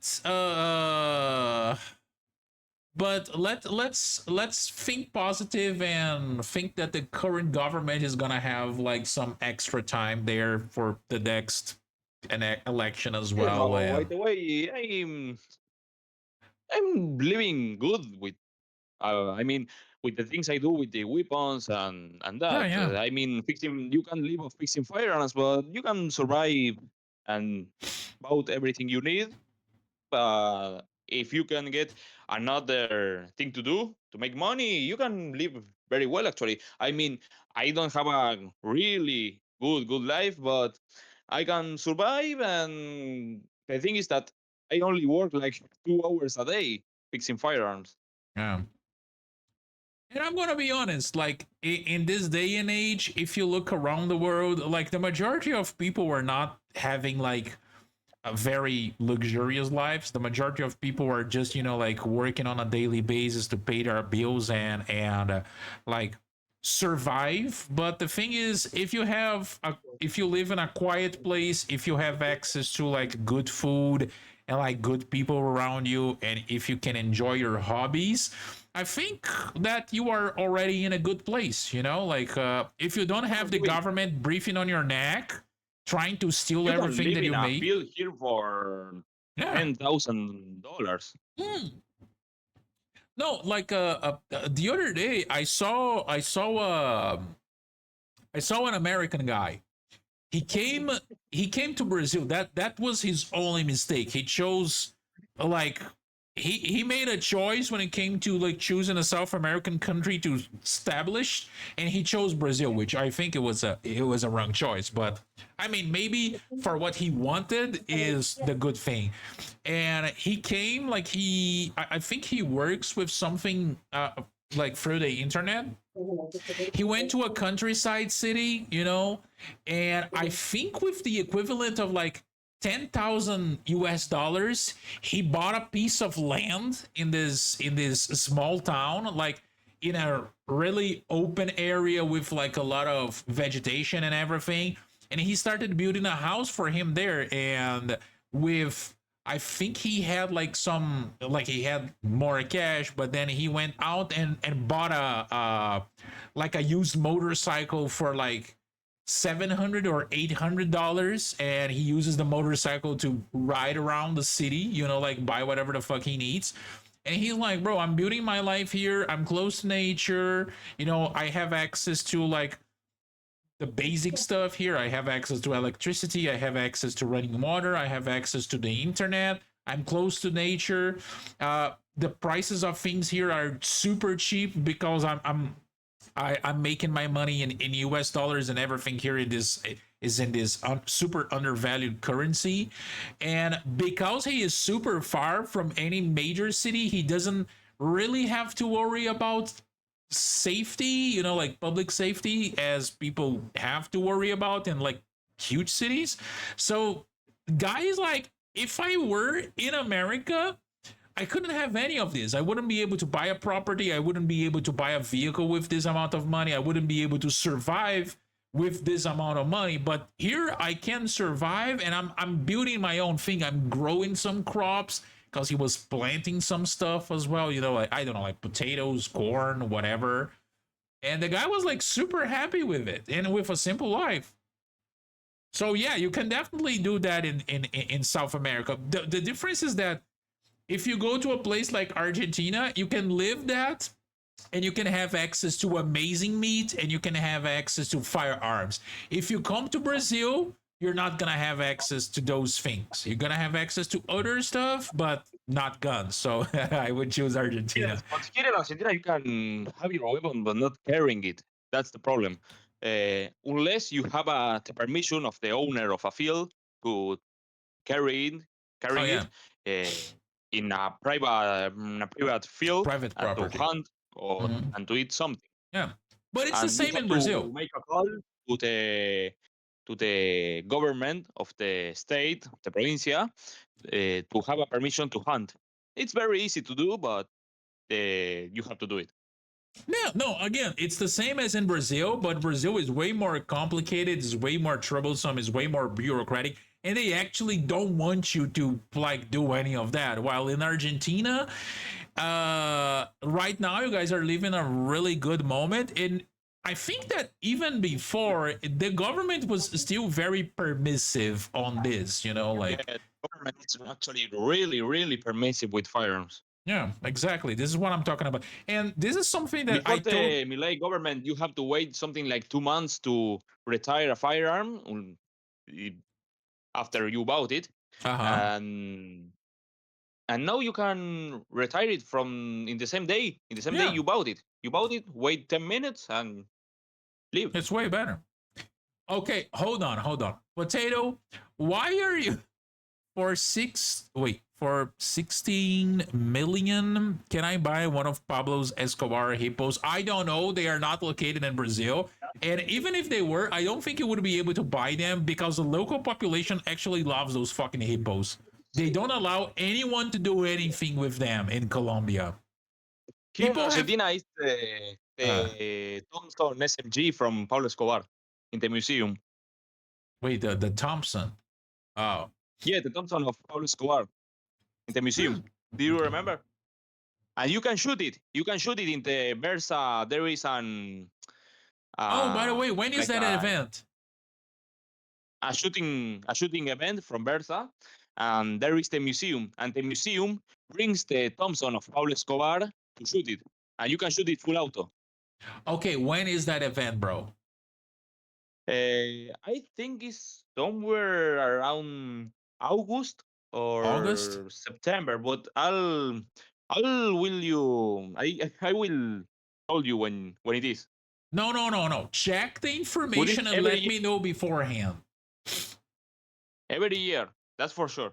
No, no, yeah, yeah, I know, I know. The thing is, the huge like car meeting in Argentina is in October. So if I manage to go there, it's going to be around October. But if you tell me that there's an event like prior to that, I'm gonna find a way to go like prior just to participate on that thing with you because I really want to experience that. You could try to go to the race Recoleta Tigre, but that was some weeks ago. No, yeah, So yeah, you yeah, should yeah. you will need to wait to the next year. No, no, no. I'm talking about a different event. There's Auto Classica, which is in Yeah, San in La Rural. Isidro in October, and this is the one that I want to participate. But if you tell me that this Burst event happens before, I'm gonna try to find a way to go like prior to that, and then I can take my PC. I don't know. I need to buy. You can shoot whatever you want. There is an MG42 that you can shoot full auto. Don't give me hope, bro. Don't give me hope. You're giving me hope. You can also shoot with, I don't remember, with a C96. Yeah, but don't Um, don't forget to a check lot with of your World War friend as II fire. well. Don't forget to check with your friend, like from the thing, Yeah, I cause will. I will. yeah, yeah. Okay, Ivor Johnson. I know about these ones because I did Yes, Valentino. they are Like so common. I have they one are, to fix in my workshop. yeah. Like some time ago, I did this stream in which I tackled like guns that were used to take care of political leaders throughout the history, right? Yeah, Iberchos were pretty cheap revolvers of the Yeah, American Wild West era. exactly. They were very popular. So it's crazy to see one of these with literally like mother of pearl grips because I think that the grips might be more expensive than the weapon back in the day. You know Probably. that. but they are not as cheap and not as bad as the Spanish ones. Oh yeah, yeah, yeah. But the Spanish ones, okay. So the thing that Valentino is talking here about, what is the name of the region in Spain that was Eibar, responsible? Eibar. Eibar, Yeah. Eibar, Basque Country. Okay, so it is well, this region here that he's talking about, it's pretty much like Khyber Pass, but from Spain. So they would do My all ancestors sorts of I'm from there. huh? My ancestors are from the Basque Country, here close to Eibar. All right, all right. That's maybe that's why you have a lot of knowledge about it. Probably. Hmm. But if you guys know Khyber Pass, imagine Khyber Pass but speaking Spanish. That's pretty much it. No, not Spanish, not Spanish. Basque. Bas. Okay, okay. Oh my god, I'm gonna get stabbed if I don't say the right thing because they're very proud of that. I know that they do want their independency. Just give it to them, bro. Like especially with the current Spanish government, you guys would be way happier without that government. They are retarded. Another Ruby one. You said that these ones were like really cheap, right? Yeah, but these are made from steel. These are good quality ones. Oh, yeah, yeah, yeah. Okay, okay. Ooh, Well, nice. that's a Smith Ah, and Wesson. Yeah, that's a very yes. cheap revolver.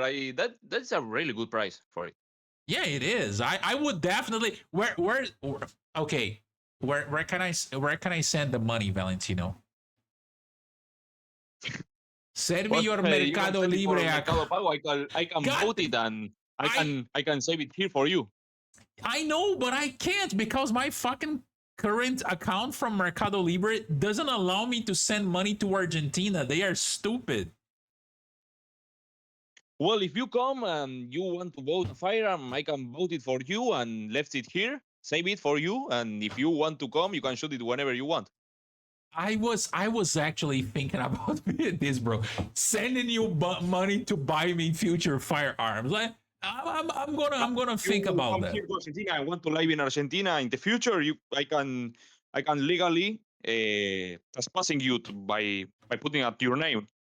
Do you have an extra room at your house? That's the question. I need a place to stay, bro. Well, Rent is too expensive in the we will find capital. how to do that later. God damn it. Mm. Okay, what But is if you this? want, we can do that. I can save the guns for you, Yeah, I and if you know. want to leave or here or something, uh, I can. There is I don't know how to say it in English, but there is Yeah, you can transfer transfer. the Yeah, gun to yeah, transfer the gun to your name. yeah. But you can't send it to Brazil. That's the problem. No, no, I wouldn't. I wouldn't worry about that. I wouldn't worry about that. Now, this FN thing here, I didn't even knew that FN like had revolvers in their roster of weapons. That's a very weird one. Very weird. Not common. Not really not a common piece Uh huh. for being an FN. Yeah, that is a very I don't know how to say like unique piece because Unusual. those are not common. What is it? Oh, it's the caliber. Okay, 357. So it uses the same system as the Smith and Wesson, apparently. So you pull in order to open the cylinder. Yeah, probably. Yeah, it looks pretty beefy. I like it. Wait, Dick calling a Basque Spanish is like calling a Finn Slavic. I do that all the time when I tell my people, my bros from Hungary and from Poland that they are Eastern Europeans. They get annoyed. Hey, what can I do?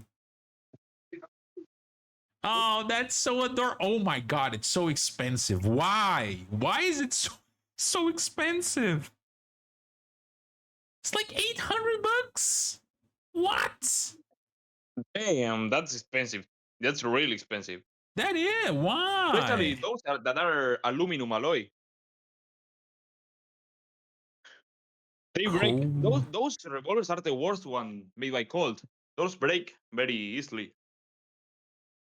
I mean, they are supposed to be from the line, the lightweight line. So they are supposed to be, well, lightweight, like the name says. Uh but Yes, but they are still, aluminum frame and the frame used to break or lose the synchronization because of the yeah, expansion of the material. damn, that is really a steep price for such a small gun. There is a video on YouTube of a guy that bought a used revolver of that same exact same revolver, Hmm. and the revolver that he shows in the video was sent to Colts to the Colt warranty Mm. like 2 times. The guy get mad and sold it, and the guy that bought it shot like 100 shots and broke again. Wait, he shot 100 shots and what happened? And the revolver get break again. So I Oh, okay. mean, it lose Okay. synchronization and the trigger got stuck and didn't shoot anymore. Damn. Yeah, it's Yeah, crazy. those are the worst that made by Colt. They Yeah. put it like a high price because these are Colts, these are American made, but they are bullshit. I will trust more in a Ruby revolver made in Argentina Uh-huh. than on those Colt lightweight. Yeah. Especially for that price. Like there's no reason for that price. For real. Okay, hold on. Potato here is saying the damn Argentina is more based than the US in that regard. I think he's talking about the whole like process of like transferring a firearm. That would be a Yeah, straw transferring a firearm purchase. it's very very fast. You both have to be registered, users of firearms, and you both sign. And the moment you sign, you pay the transfer. That is Uh-huh. something like $30 in equivalent, and there and you can live with the gun. The permission to have the gun Mm-hmm. is something like 10 minutes to go, and you can see it in your cell phone. You have an application what that is called my Argentina, and you search for credentials, and your credentials you see credentials from the RENAR, Registro Nacional de Armas, and there you have all your firearms. All the information, yeah. I mean, I know that The some and you have Americans the are. credential with the serial number, the type of firearm, the model, and the number of credential. Ah, okay. So they have all the information. That is the thing. Like a lot of Americans, when they think about this whole like registering firearm things, and I completely understand them. They don't like that. They don't like that idea. But I'm just gonna say, between you having access to firearms and having to register them, and not having access at all to firearms, like it is in Brazil, because it's like I said, when you have prices that are super steep, when you have bureaucracy that is super heavy, and you make these things prohibitive, you pretty much don't have access to them. You can say that the normal person doesn't have access to them. So between not having access to firearms, but or like having access to them and then having to register them like they do in Argentina, for example, I would rather have the second. I would rather have to The register system them, here is but very they have good. access. To make your firearms license, you have to have no antecedents. Oh yeah. You need a job, a legal way to have money, Mm-hmm. which is called um, I don't remember the name in Spanish. Um, Medio lícito de vida, which Yeah, means something like like legal like a legal legal form way of of life. income. I mean, I Yeah. don't know, which is something like a salary receipt, Oh, moral tribute, yeah. and something like that. Retirement Anything, and anything that shows the government that yeah, you're not a that criminal, you okay? can get money from something that doesn't require Legal. a firearm. Yeah. You're not gonna use that And firearm to like rob someone. after that, you can do everything in the same day, so it's very fast. It you the way the moment you put the papers in the office of the RR, it you need something like 2 days, and in 2 days you have your license, and the moment you have your license, you are free to buy anything in the gun shop. Yeah, yeah. No, it's pretty And straightforward. actually it's very fast, and it's not that restrictive. I actually saw people that you can see that are not in their normal conditions of life, and they have the credential. Like Hmm. everyone can get it. Yeah, I mean the whole thing that like Potato is talking about, like Potato, in that case, like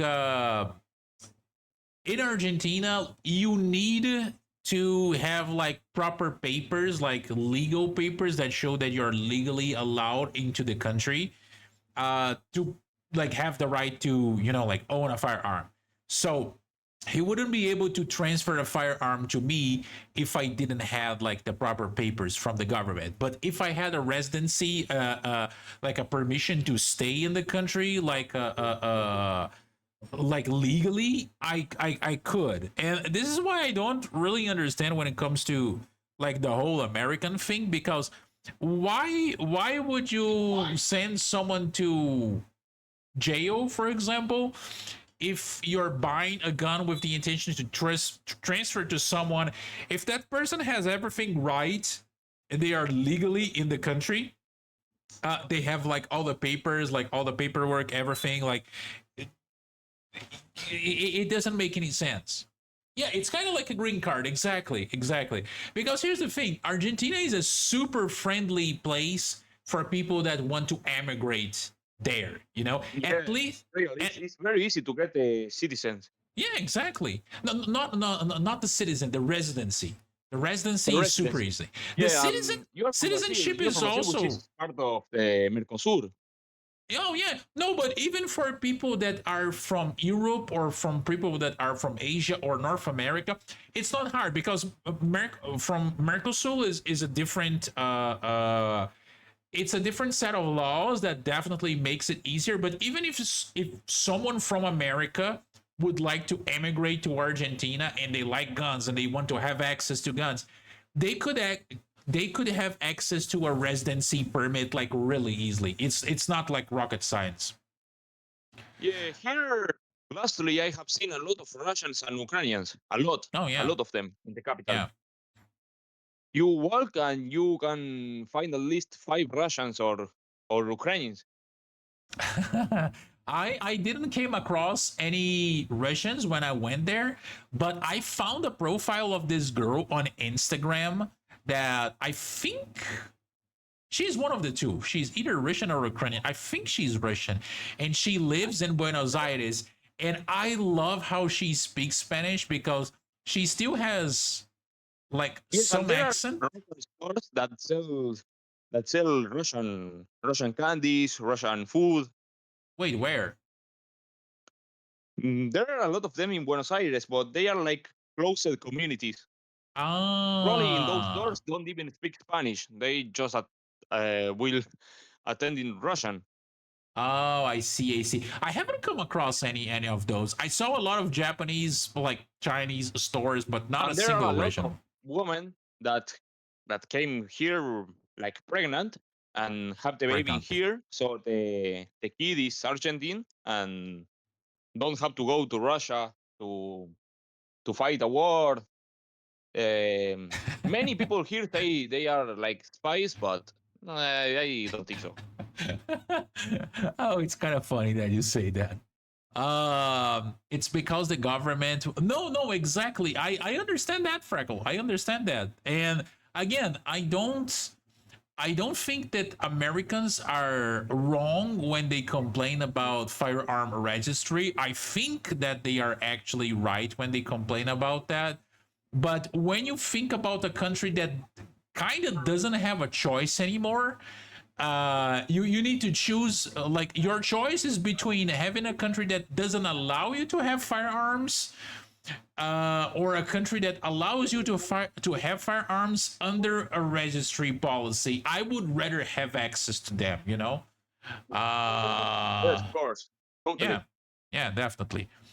Russians and Ukrainians, damn, you're losing me. What do you mean? Like they have cute ladies, bro. Like Eastern European women are actually very pretty. Oh, Yeah. congratulations, Brigador! I hope you have a lot of fun. Brigador is going to Japan. Brigador, please take a lot of pictures and eat a lot. Please enjoy a You lot of have the even Japanese food. firearms in Japan. Huh? You can't even have firearms in Japan, isn't it? Wait, no, like, I mean, like a lot of people. The Japanese laws are very restrictive. Yes, they are. They are full of bureaucracy and etc. But it's not impossible to have a firearm in Japan. The thing is that I think they have some restrictions when it comes to handguns, but like long guns, like bolt action rifles, shotguns, and etc. As long as you abide by their requirements and like have enough patience to go through everything, you can still buy a firearm. It's just like very complicated. Argentina has birthright citizenship too. Apparently, it does. Yeah, it's very easy to get the Yeah, Argentine citizen bro. residency. Literally, Sorry, yeah. Like the reason, residency, one of the residency. reasons. Sorry. No, no, don't worry. One of the reasons why I was considering Argentina, and I'm still considering Argentina as a place to live, is because as a Brazilian citizen, the Argentine government has a treaty with Brazil, in which I think it was established in either 2004 or 2005, and it allows our citizens from both countries to immigrate to the other country without like any sort of requirements apart from a background check. All you need to do is prove that you don't have like any like criminal record in your background and you're free.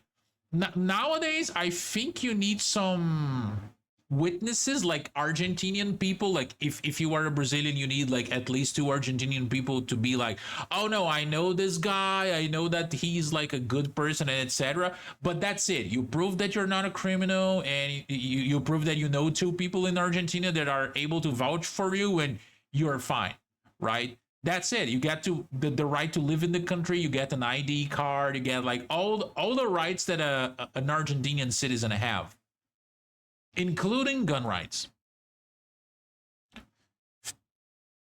Yes, well, by the way, there are many criminals in the peripheric area of the Buenos Aires. I Bolivians, think that we I call conurbano. know.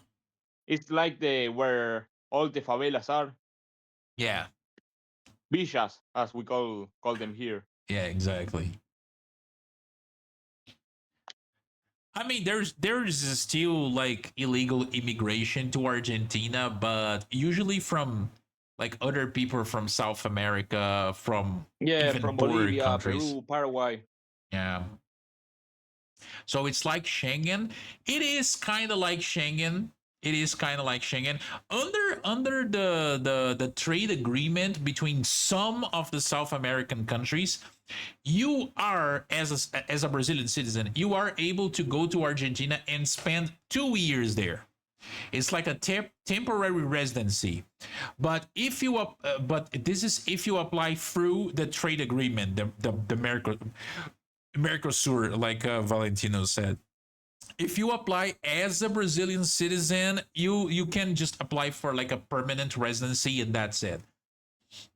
And this is why I was this is what I was thinking about doing. I'm still thinking about it. You know, I'm still debating on that idea. I really like the country. Like Buenos Oh, it's Aires is a very little. easy to enter as a student Oh yeah, but because of the free university. You can enter as oh a student and oh live yeah here. yeah yeah. Yeah, a lot of Brazilians actually do that. A lot of Brazilians, like Brazilian youngsters, they take advantage of the fact that Argentinians with their universities, they are like, oh, anyone can come here and study here, and they just take advantage of that to go through like medic school and etc.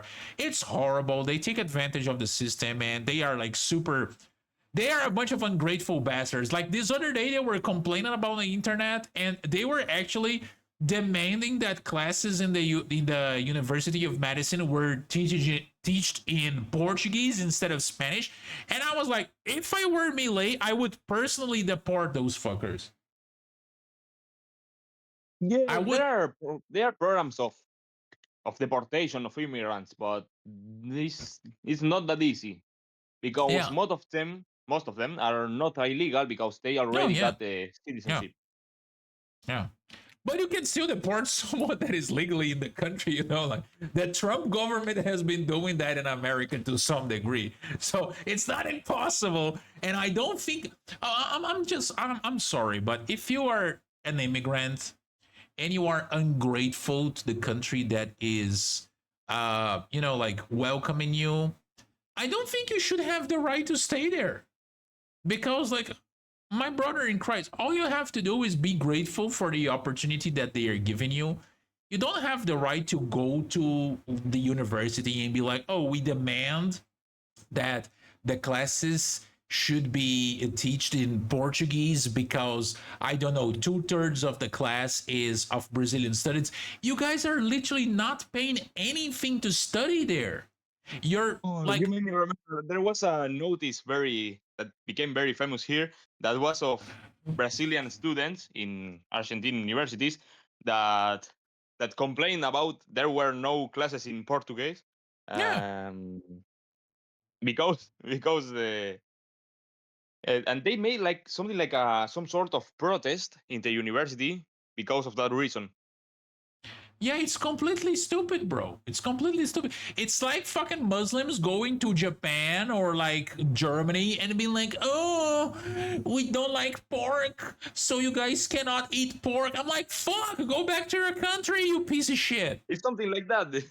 I mean, Fuck, I you hate it's enough this. you are getting free education Yeah, and first exactly. quality education for free, and you even want more, and we have to change our language for you.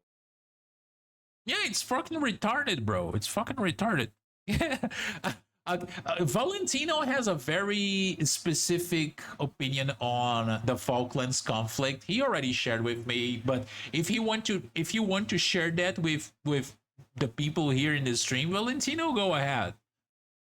I just actually think that we lose a war and we have to accept it. And that war was made by a government that was falling apart and need to get some population, because the popularity of the government was falling. And well, the first way they have to rise that population is that coach something like colonialism, and they started a war. We lose a war, and I every day I thank God that we lose that war, even if Hmm.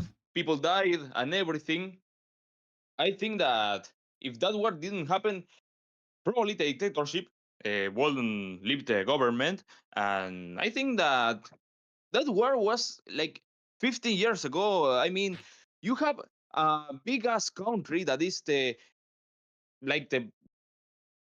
top 8 biggest country in the world. Mm-hmm. You can't even control one province because they are poor, they are insecure and everything, and you even want more territory because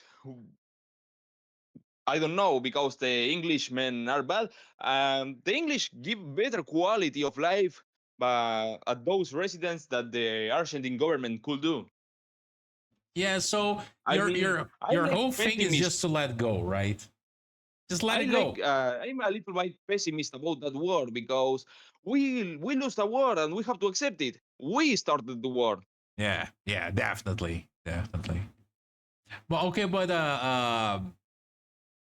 the whole thing with and those islands could we could bring back those islands in a peaceful and diplomatic way. Uh, yeah. they were not even a single negotiation about those islands. We just start a war from one day to another, and we lose, and we have to shut up. See, guys, this is the voice from a Argentinian citizen towards the Falklands Malvinas conflict. All I say, because I'm a foreigner, so you know, like I don't have a lot to say on that subject, but all I say is that I like to poke fun on the British. So I'm like, my brothers in Christ, why are you complaining about islands that are literally like 6 kilometers away when London is taken by fucking Muslims? Worry about your capital Fuck that. first. That's stupid from the British. That's for real. I Yeah, mean, the British are maybe. colonizers, they are pirates and everything, but we are no better than those guys. Yeah. I mean, if we could, we already have conquered the world, but we are poor and we can't. But if we could, I'm sure the Argentine government will do it if have the Yeah. opportunity. No, and it's one of those. It's a thing that I told like some other time. Like we were I feel actually. myself more identified with the English values than the Argentine values because the Argentine culture is like Oh, the don't thing of say the that, bro. we call viveza criolla, which is like the you scam people, you Oh, but fuck that up was brought. people, you like you have to be you need to You para need to to be take better, advantage of you have others. to fuck another people. Yeah. You need to take advantage of it. It is exactly like Take the sort of advantage of them mentality. and don't give a fuck about everyone else. Yeah. And the only way an Argentine could become a patriot is when there are 11 guys running behind a Oh football. yeah, the fucking sucker. Yeah, that's it's good because both of us share the hate for football. Most people here don't even know the Independence Day. Yeah, The 25th of May was the Revolution Day, and most people don't even know the difference between the revolution and the independence. yeah. It's fucked up. It's fucking. But they are It's patriots. yeah. Like this is why I say that like going there. I've realized that Argentinians and Brazilians are very similar in a lot of things, and unfortunately they are very similar in a lot of the bad things from both nations, right? Especially when it comes to this whole thing of, oh, you don't know about your own history but you claim to be patriotic just because like there's a bunch of guys running in the field after a goddamn ball. But that's a completely different talk. Potato is saying that as an American of Irish descent, he refuses to respect English foreign possessions. I mean, it's like I'm saying, English possessions, I will always be in in a good perspective of the Irish. I mean, I love Irish people. They are lovely. I love how they treat the English, but it's a totally different situation. oh yeah. One thing is that there you have a country aside of yours, and those guys are going to fuck up all your country, and we have just two two small ass rocks in the Islands. middle of the ocean, and Yeah. for some reason we have to go and die for them. Oh, and by the way, like you talked about how big Argentina is, like a lot of people don't know, but Argentina is a really big ass country. People don't really realize that, but it's such a big country. I think it's the top eight biggest country in the world. Let's take a look here. Biggest countries in the world. Okay, so we have, according to the AI, we have Russia, Canada, China, America, Brazil, Australia, India, Argentina. Okay, you were right. Eighth place. Eighth place. That's actually pretty good. How much of Antarctica belongs to Argentina? I don't know. I know that they have some stuff there, like some bases and etc. Yeah, but Antarctica is not from anyone. These are like a scientific exclusive zone. And they're saying that because there are Nazi bases in Antarctica. Everyone knows that. Yeah, and there is Agartha with the Nazi UFOs. Exactly. And right beside there's probably a base of aliens because they share the same zip code or something. The European mind cannot comprehend air conditioning. Yeah, the European mind is kind of fucked up. Like the Western European mind. Let's clarify this, Brigador. Let's clarify this.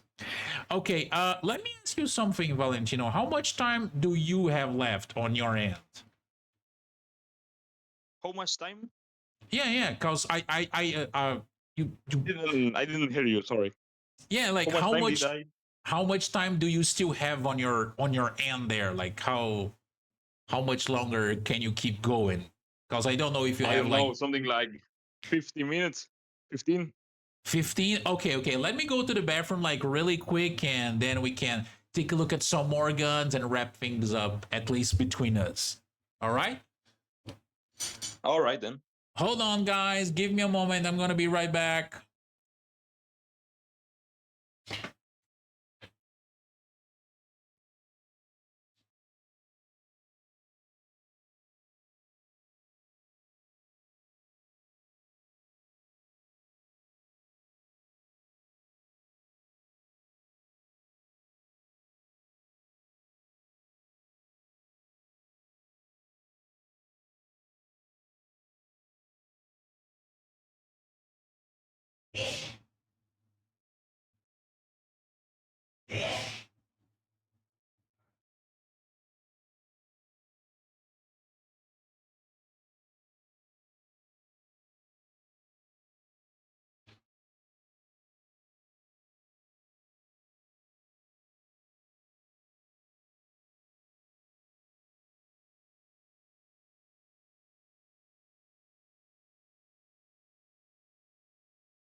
Hey, what do you mean? Like, stop complaining about my peanut-sized bladder. All right, so here's the thing, folks. Let me change screens like here really quick. I want to show you guys Valentino's YouTube channel. Uh he has started to post videos not a long time Thanks for ago. that. Oh yeah, definitely. Now the I videos can are upload videos. huh? I can upload videos like very, very frequently, but I try to do my best by uploading videos. Oh yeah, like this is uploading videos to YouTube is not exactly the easiest thing around because you gotta record them, you gotta edit them, you gotta post them, and you as someone that like has normal life stuff to take care of, you have other obligations. Uh, this is why I was telling you, bro. If I actually sit my ass down there, I want to help you with this thing. We're gonna make this into an empire. I hope But so, but it's kind of hard. It's kind of hard. no, yeah, don't worry. So this is his channel, bro. It's called bros. It's called Chanel Foya, as you can see, based on the I beautiful swear I'm Mauser. not German related. Yeah. Well, you don't have a lot of German guns here, so I think it's fine for now. So explain a little bit more what you do there, bro. Apart from the hoarding old firearms, what else do you do? As my work or for the YouTube channel? Both.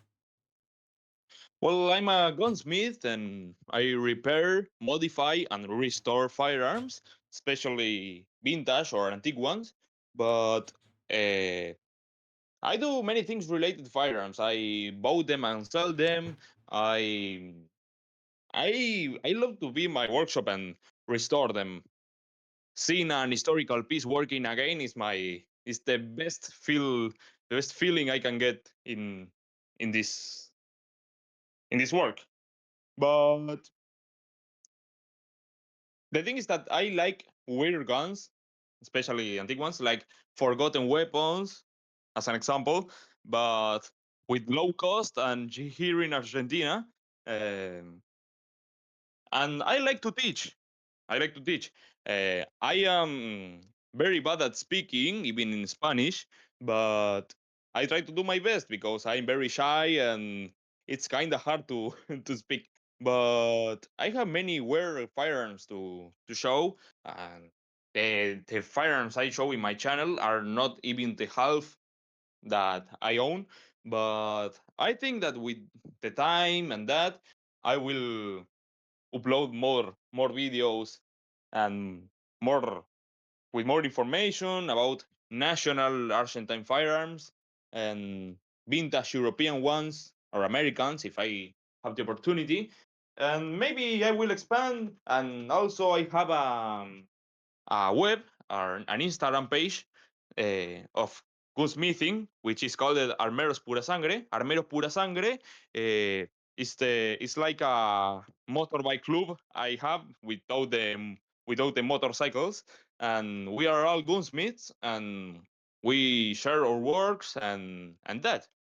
Um, about cleaning firearms, about information, legal information, historical information, mechanical information, and we uploaded the videos of the works we do there. And in my page, my personal YouTube channel, I upload videos about the I don't know how to say like the analyzing the weapons I own or weapons from friends or weapons to sell. And I'm inspired by the dynamic of sea and air arsenal, which is the historical information of the manufacturer, the model in particular, the mechanics of the model, um, and ballistics of the firearm, of the caliber of the firearm I'm showing in the video. Oh yeah, like you. I'm a 20-year-old guy, and I have been since my 14 years, and I love what to do, what I do. I'm gonna be I honest, really guys. love this. Is like a passion to me. Oh yeah, definitely. I'm sitting here and I'm talking to this random Argentinian guy on Reddit, right? And I have absolutely no fucking idea what is his face or how old he is.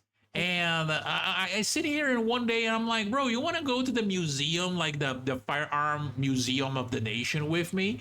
And this brother's like, oh yeah, definitely. And we schedule a date, and I'm sitting here and I don't know how this guy looks. So based on his knowledge for firearms, I'm sitting here and I'm expecting an older guy. I'm expecting someone with like a weird mustache, like in his 50s or 60s. And then this fucker sent me a message when I tell him, oh, I'm gonna be wearing a Hawaiian suit. And he's like, oh, just like the Boogaloo Boys, right? And I'm like, ain't no chance that guy is like 50 or 60. He wouldn't know about Boogaloo memes, right? Electric Boogaloo or something like that. And then this guy that smells like breast milk appears out of fucking nowhere. I'm like, my brother, you're younger than me. What the fuck? How the fuck do you have so much knowledge and how much experience? And this is our boy Valentino here. The It was a youngest pleasure youngest to know you, gunsmith bro. of my country. Oh, sorry, what'd you say? There are many few gunsmiths here in Argentina, and I am the youngest gunsmith registered in Argentina. Oh, really? Like overall in the entire country? Exactly. Oh, that's impressive. That is impressive. But that's pretty cool. Now the question remain is, when are you actually firing that Smith and Wesson number 3 revolver? Because that was one of the guns that I was most interested in your collection there. Oh well, there was a gaucho, which is the Argentine cowboy, Uh uh, huh. for the audience, and he had cancer, sadly, Mm-hmm. um, and he knew me for my YouTube channel because he was Oh. watching my videos, and he told me to give me those revolvers because he was getting old, he's got cancer, Ah. and wanted someone young to have their firearms and know that are going to be in a good In in good a good hands. condition because they those firearms have their memories. Um, well, he gave me the Francot Belgian revolver and that Ludwig Lowe Smith and Wesson number 3. Uh-huh. And I restored them because the star that checks the cases though wasn't working. Uh-huh. And well, I I didn't want to get gift with those revolvers, so I paid for them because I I mean those are expensive weapons, and I didn't want to get gift with them, so I give them a little money, that a few money that I have back then, and well, it's something like $150. Oh, that was a good price. So I came back with a revolver. Some days ago, he brought me to get a leather holster from that number 3. Oh, that's really cool. That's really cool. But you haven't shot it yet, have you? I didn't shot, but I know a guy that makes ammo for it, of 44 Russian. He Oh. got 44 Magnum cases and put them black powder, and, well, he makes 44 Russian. And I'm going to shoot it probably in some months, but I have shooting is not for me actually. I am not a shooter. I am a Nah, you gunsmith. don't. Nah, I but you only don't shoot need the to. things I repair, but I'm not much into shooting. I just love to watch them and watch how they work, but I like to preserve them. Well, I guess I'm gonna have to be the shooter in the team then, bro. Especially for black powder because black powder is very very corrosive. Yes, yes. You were actually talking about that. But yeah, like you should adopt the American idea of you don't actually need to hit a target when shooting. Like if you just want to have some fun, just mag dump into trash. That's it. Absolutely, absolutely. Yeah, exactly. Or in your You just case, have to shoot, shoot, shoot, and go pew pew pew. And if you have the luck of putting the bullets in the target, well, it's a good thing. But I don't mind about eh, being so precise with firearms. I just like to shoot and feel the relaxing experience of shooting. exactly, It's like a exactly. it's like a therapy. Right, definitely, definitely.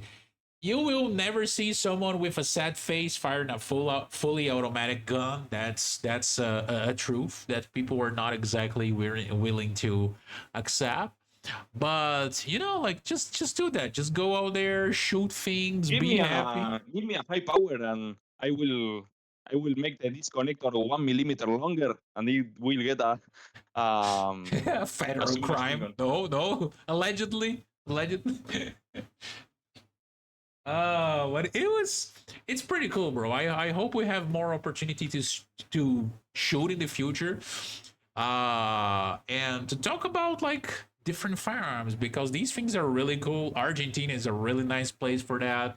I was super positively surprised, and I couldn't shut the fuck up about it. Everyone in my community know how happy I was with that trip and like getting to know everything about Go that. to the event of Versa, and Yeah. as I said, come with a bunch of money, and you can shoot with whatever you want of museum, take Versa catalog, with every single pistol that Versa made, and it's a really good ambience. And they make I don't know how to say sorteo when you give something to a random person. Oh, like well, like a not exactly a contest, like a raffle or some kind. Yeah, exactly. And they give firearms like um, AR-9 carbines and some other models. Uh, it's and they give minor prices, and it's very good. It's a very nice shooting experience. You have the instructors there, so you don't even need to have your firearms license. Uh huh. Yeah, that would that would be a good thing. But like, do they have a specific place where they share information about like this event? Like maybe in versus official profile for Instagram? I don't know. I will send you the information on Instagram later because All I have right. to search in the profile. All But right. I think it's going to be in the some months, like 3 or 4 months. 3 or 4 months. So like 9, 10. So September. Yeah, September, October. That would be a good time. Well, No, if you want to August or come, September. I hope to see you there.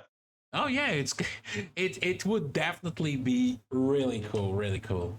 Also, I don't know when because this boy right here really enjoys Battlefield One as well, folks. I was trying to schedule I with love him. Battlefield One. I love Yeah, that they game. fucked up with Battlefield One, bro. They released an update for the Battlefield franchise a couple of weeks ago that completely broke like every single one of the games. Battlefield 1, 5, 2042, 6. We have no exchange. We want the exchange for getting the skins for the firearms.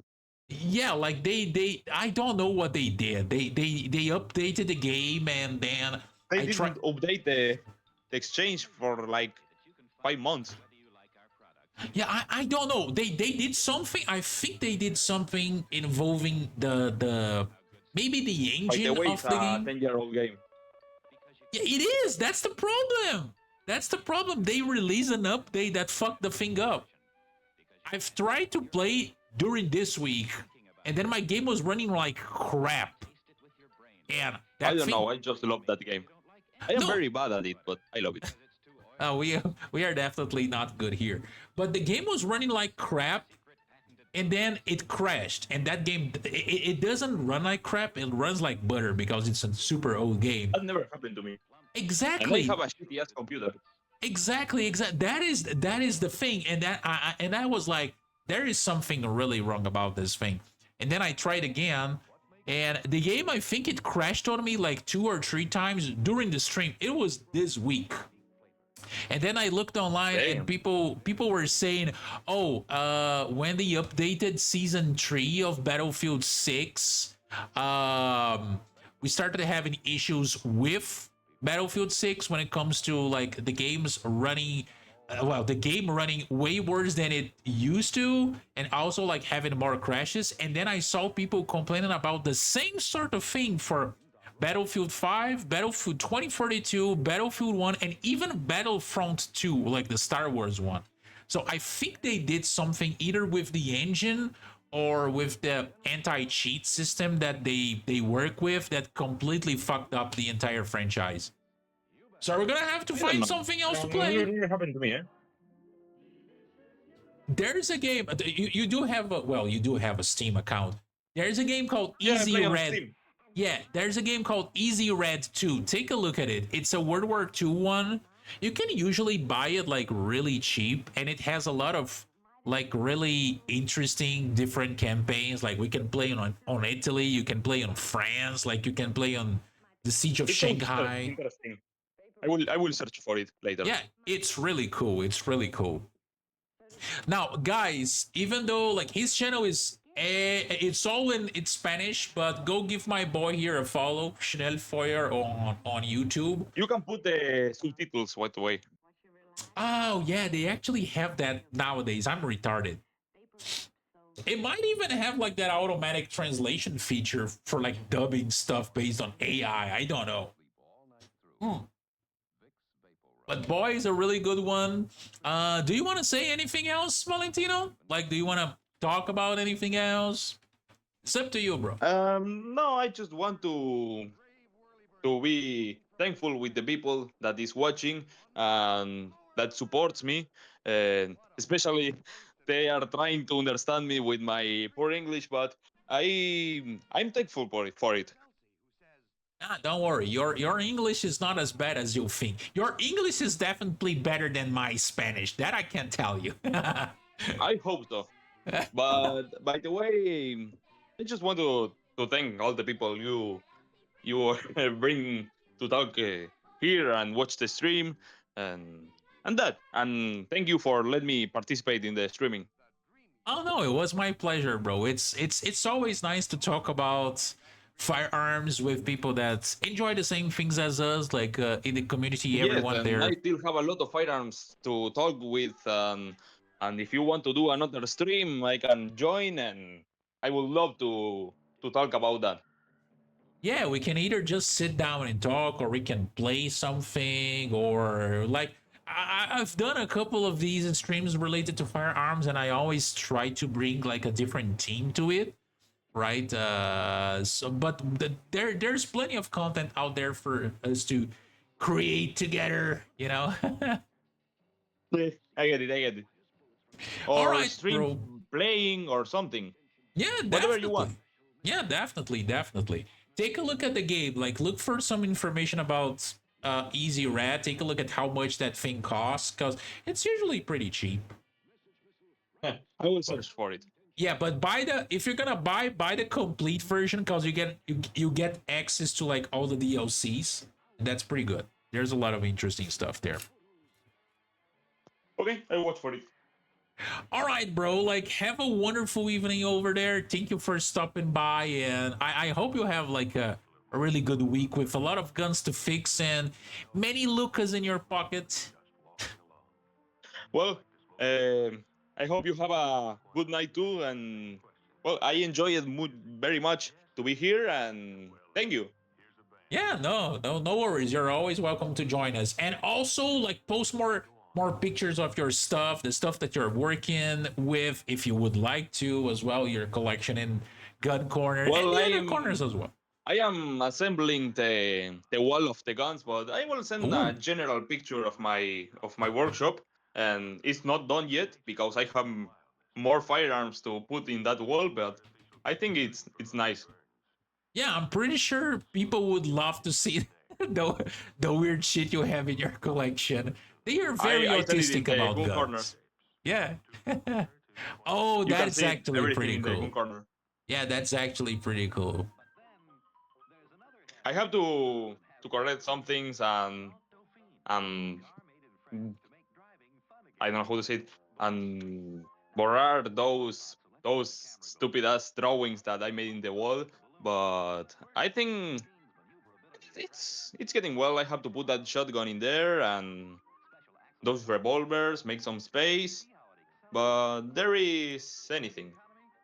Oh yeah, everything is there, but I think the drawings like give an extra oomph, because it almost feels like that meme with the guy with the board like full of writings trying to explain shit. You know, it gives an extra touch of autism to the whole thing.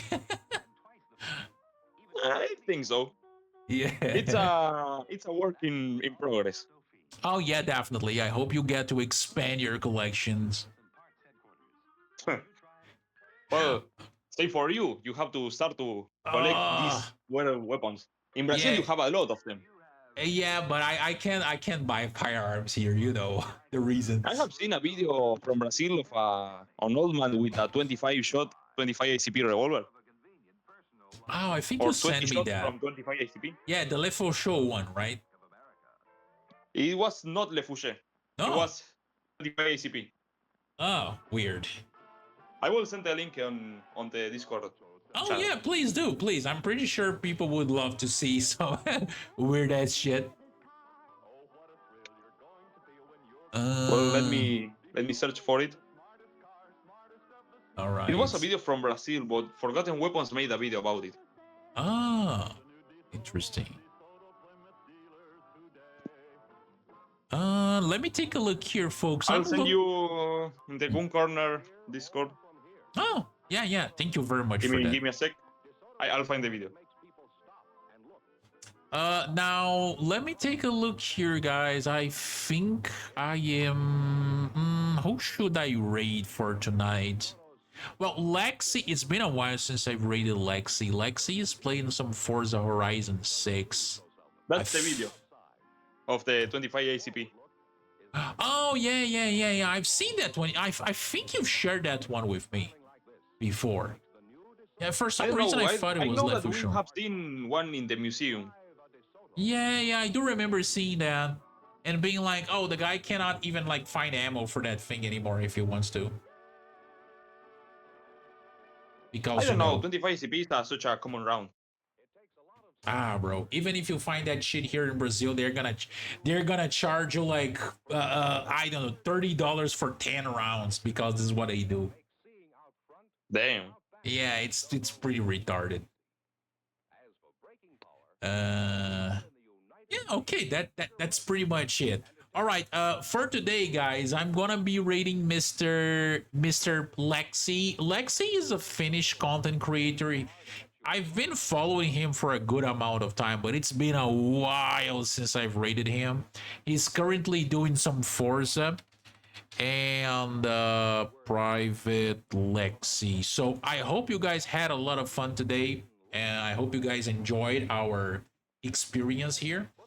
And well, that's pretty much it. I'll tell you guys which day I will be playing some more games or doing some more content this week through Discord, and I'll let you guys know. So, anyways, I have make sure to call him as like, oh yeah, because he's finished. I will not do that. Please don't do that. But anyways, guys, bye bye. Take care. Enjoy and go to Argentina. Go visit Argentina. Give them your dollars and your euros. Their economy really would love that, and you guys got to fire like cool guns. We will Bye. always appreciate our dollars. Oh, what? We will always appreciate the dollars that ingress into our economy. Oh yeah, definitely. All right, see And you we have a guys. lot of firearms for foreigners. Oh, nice.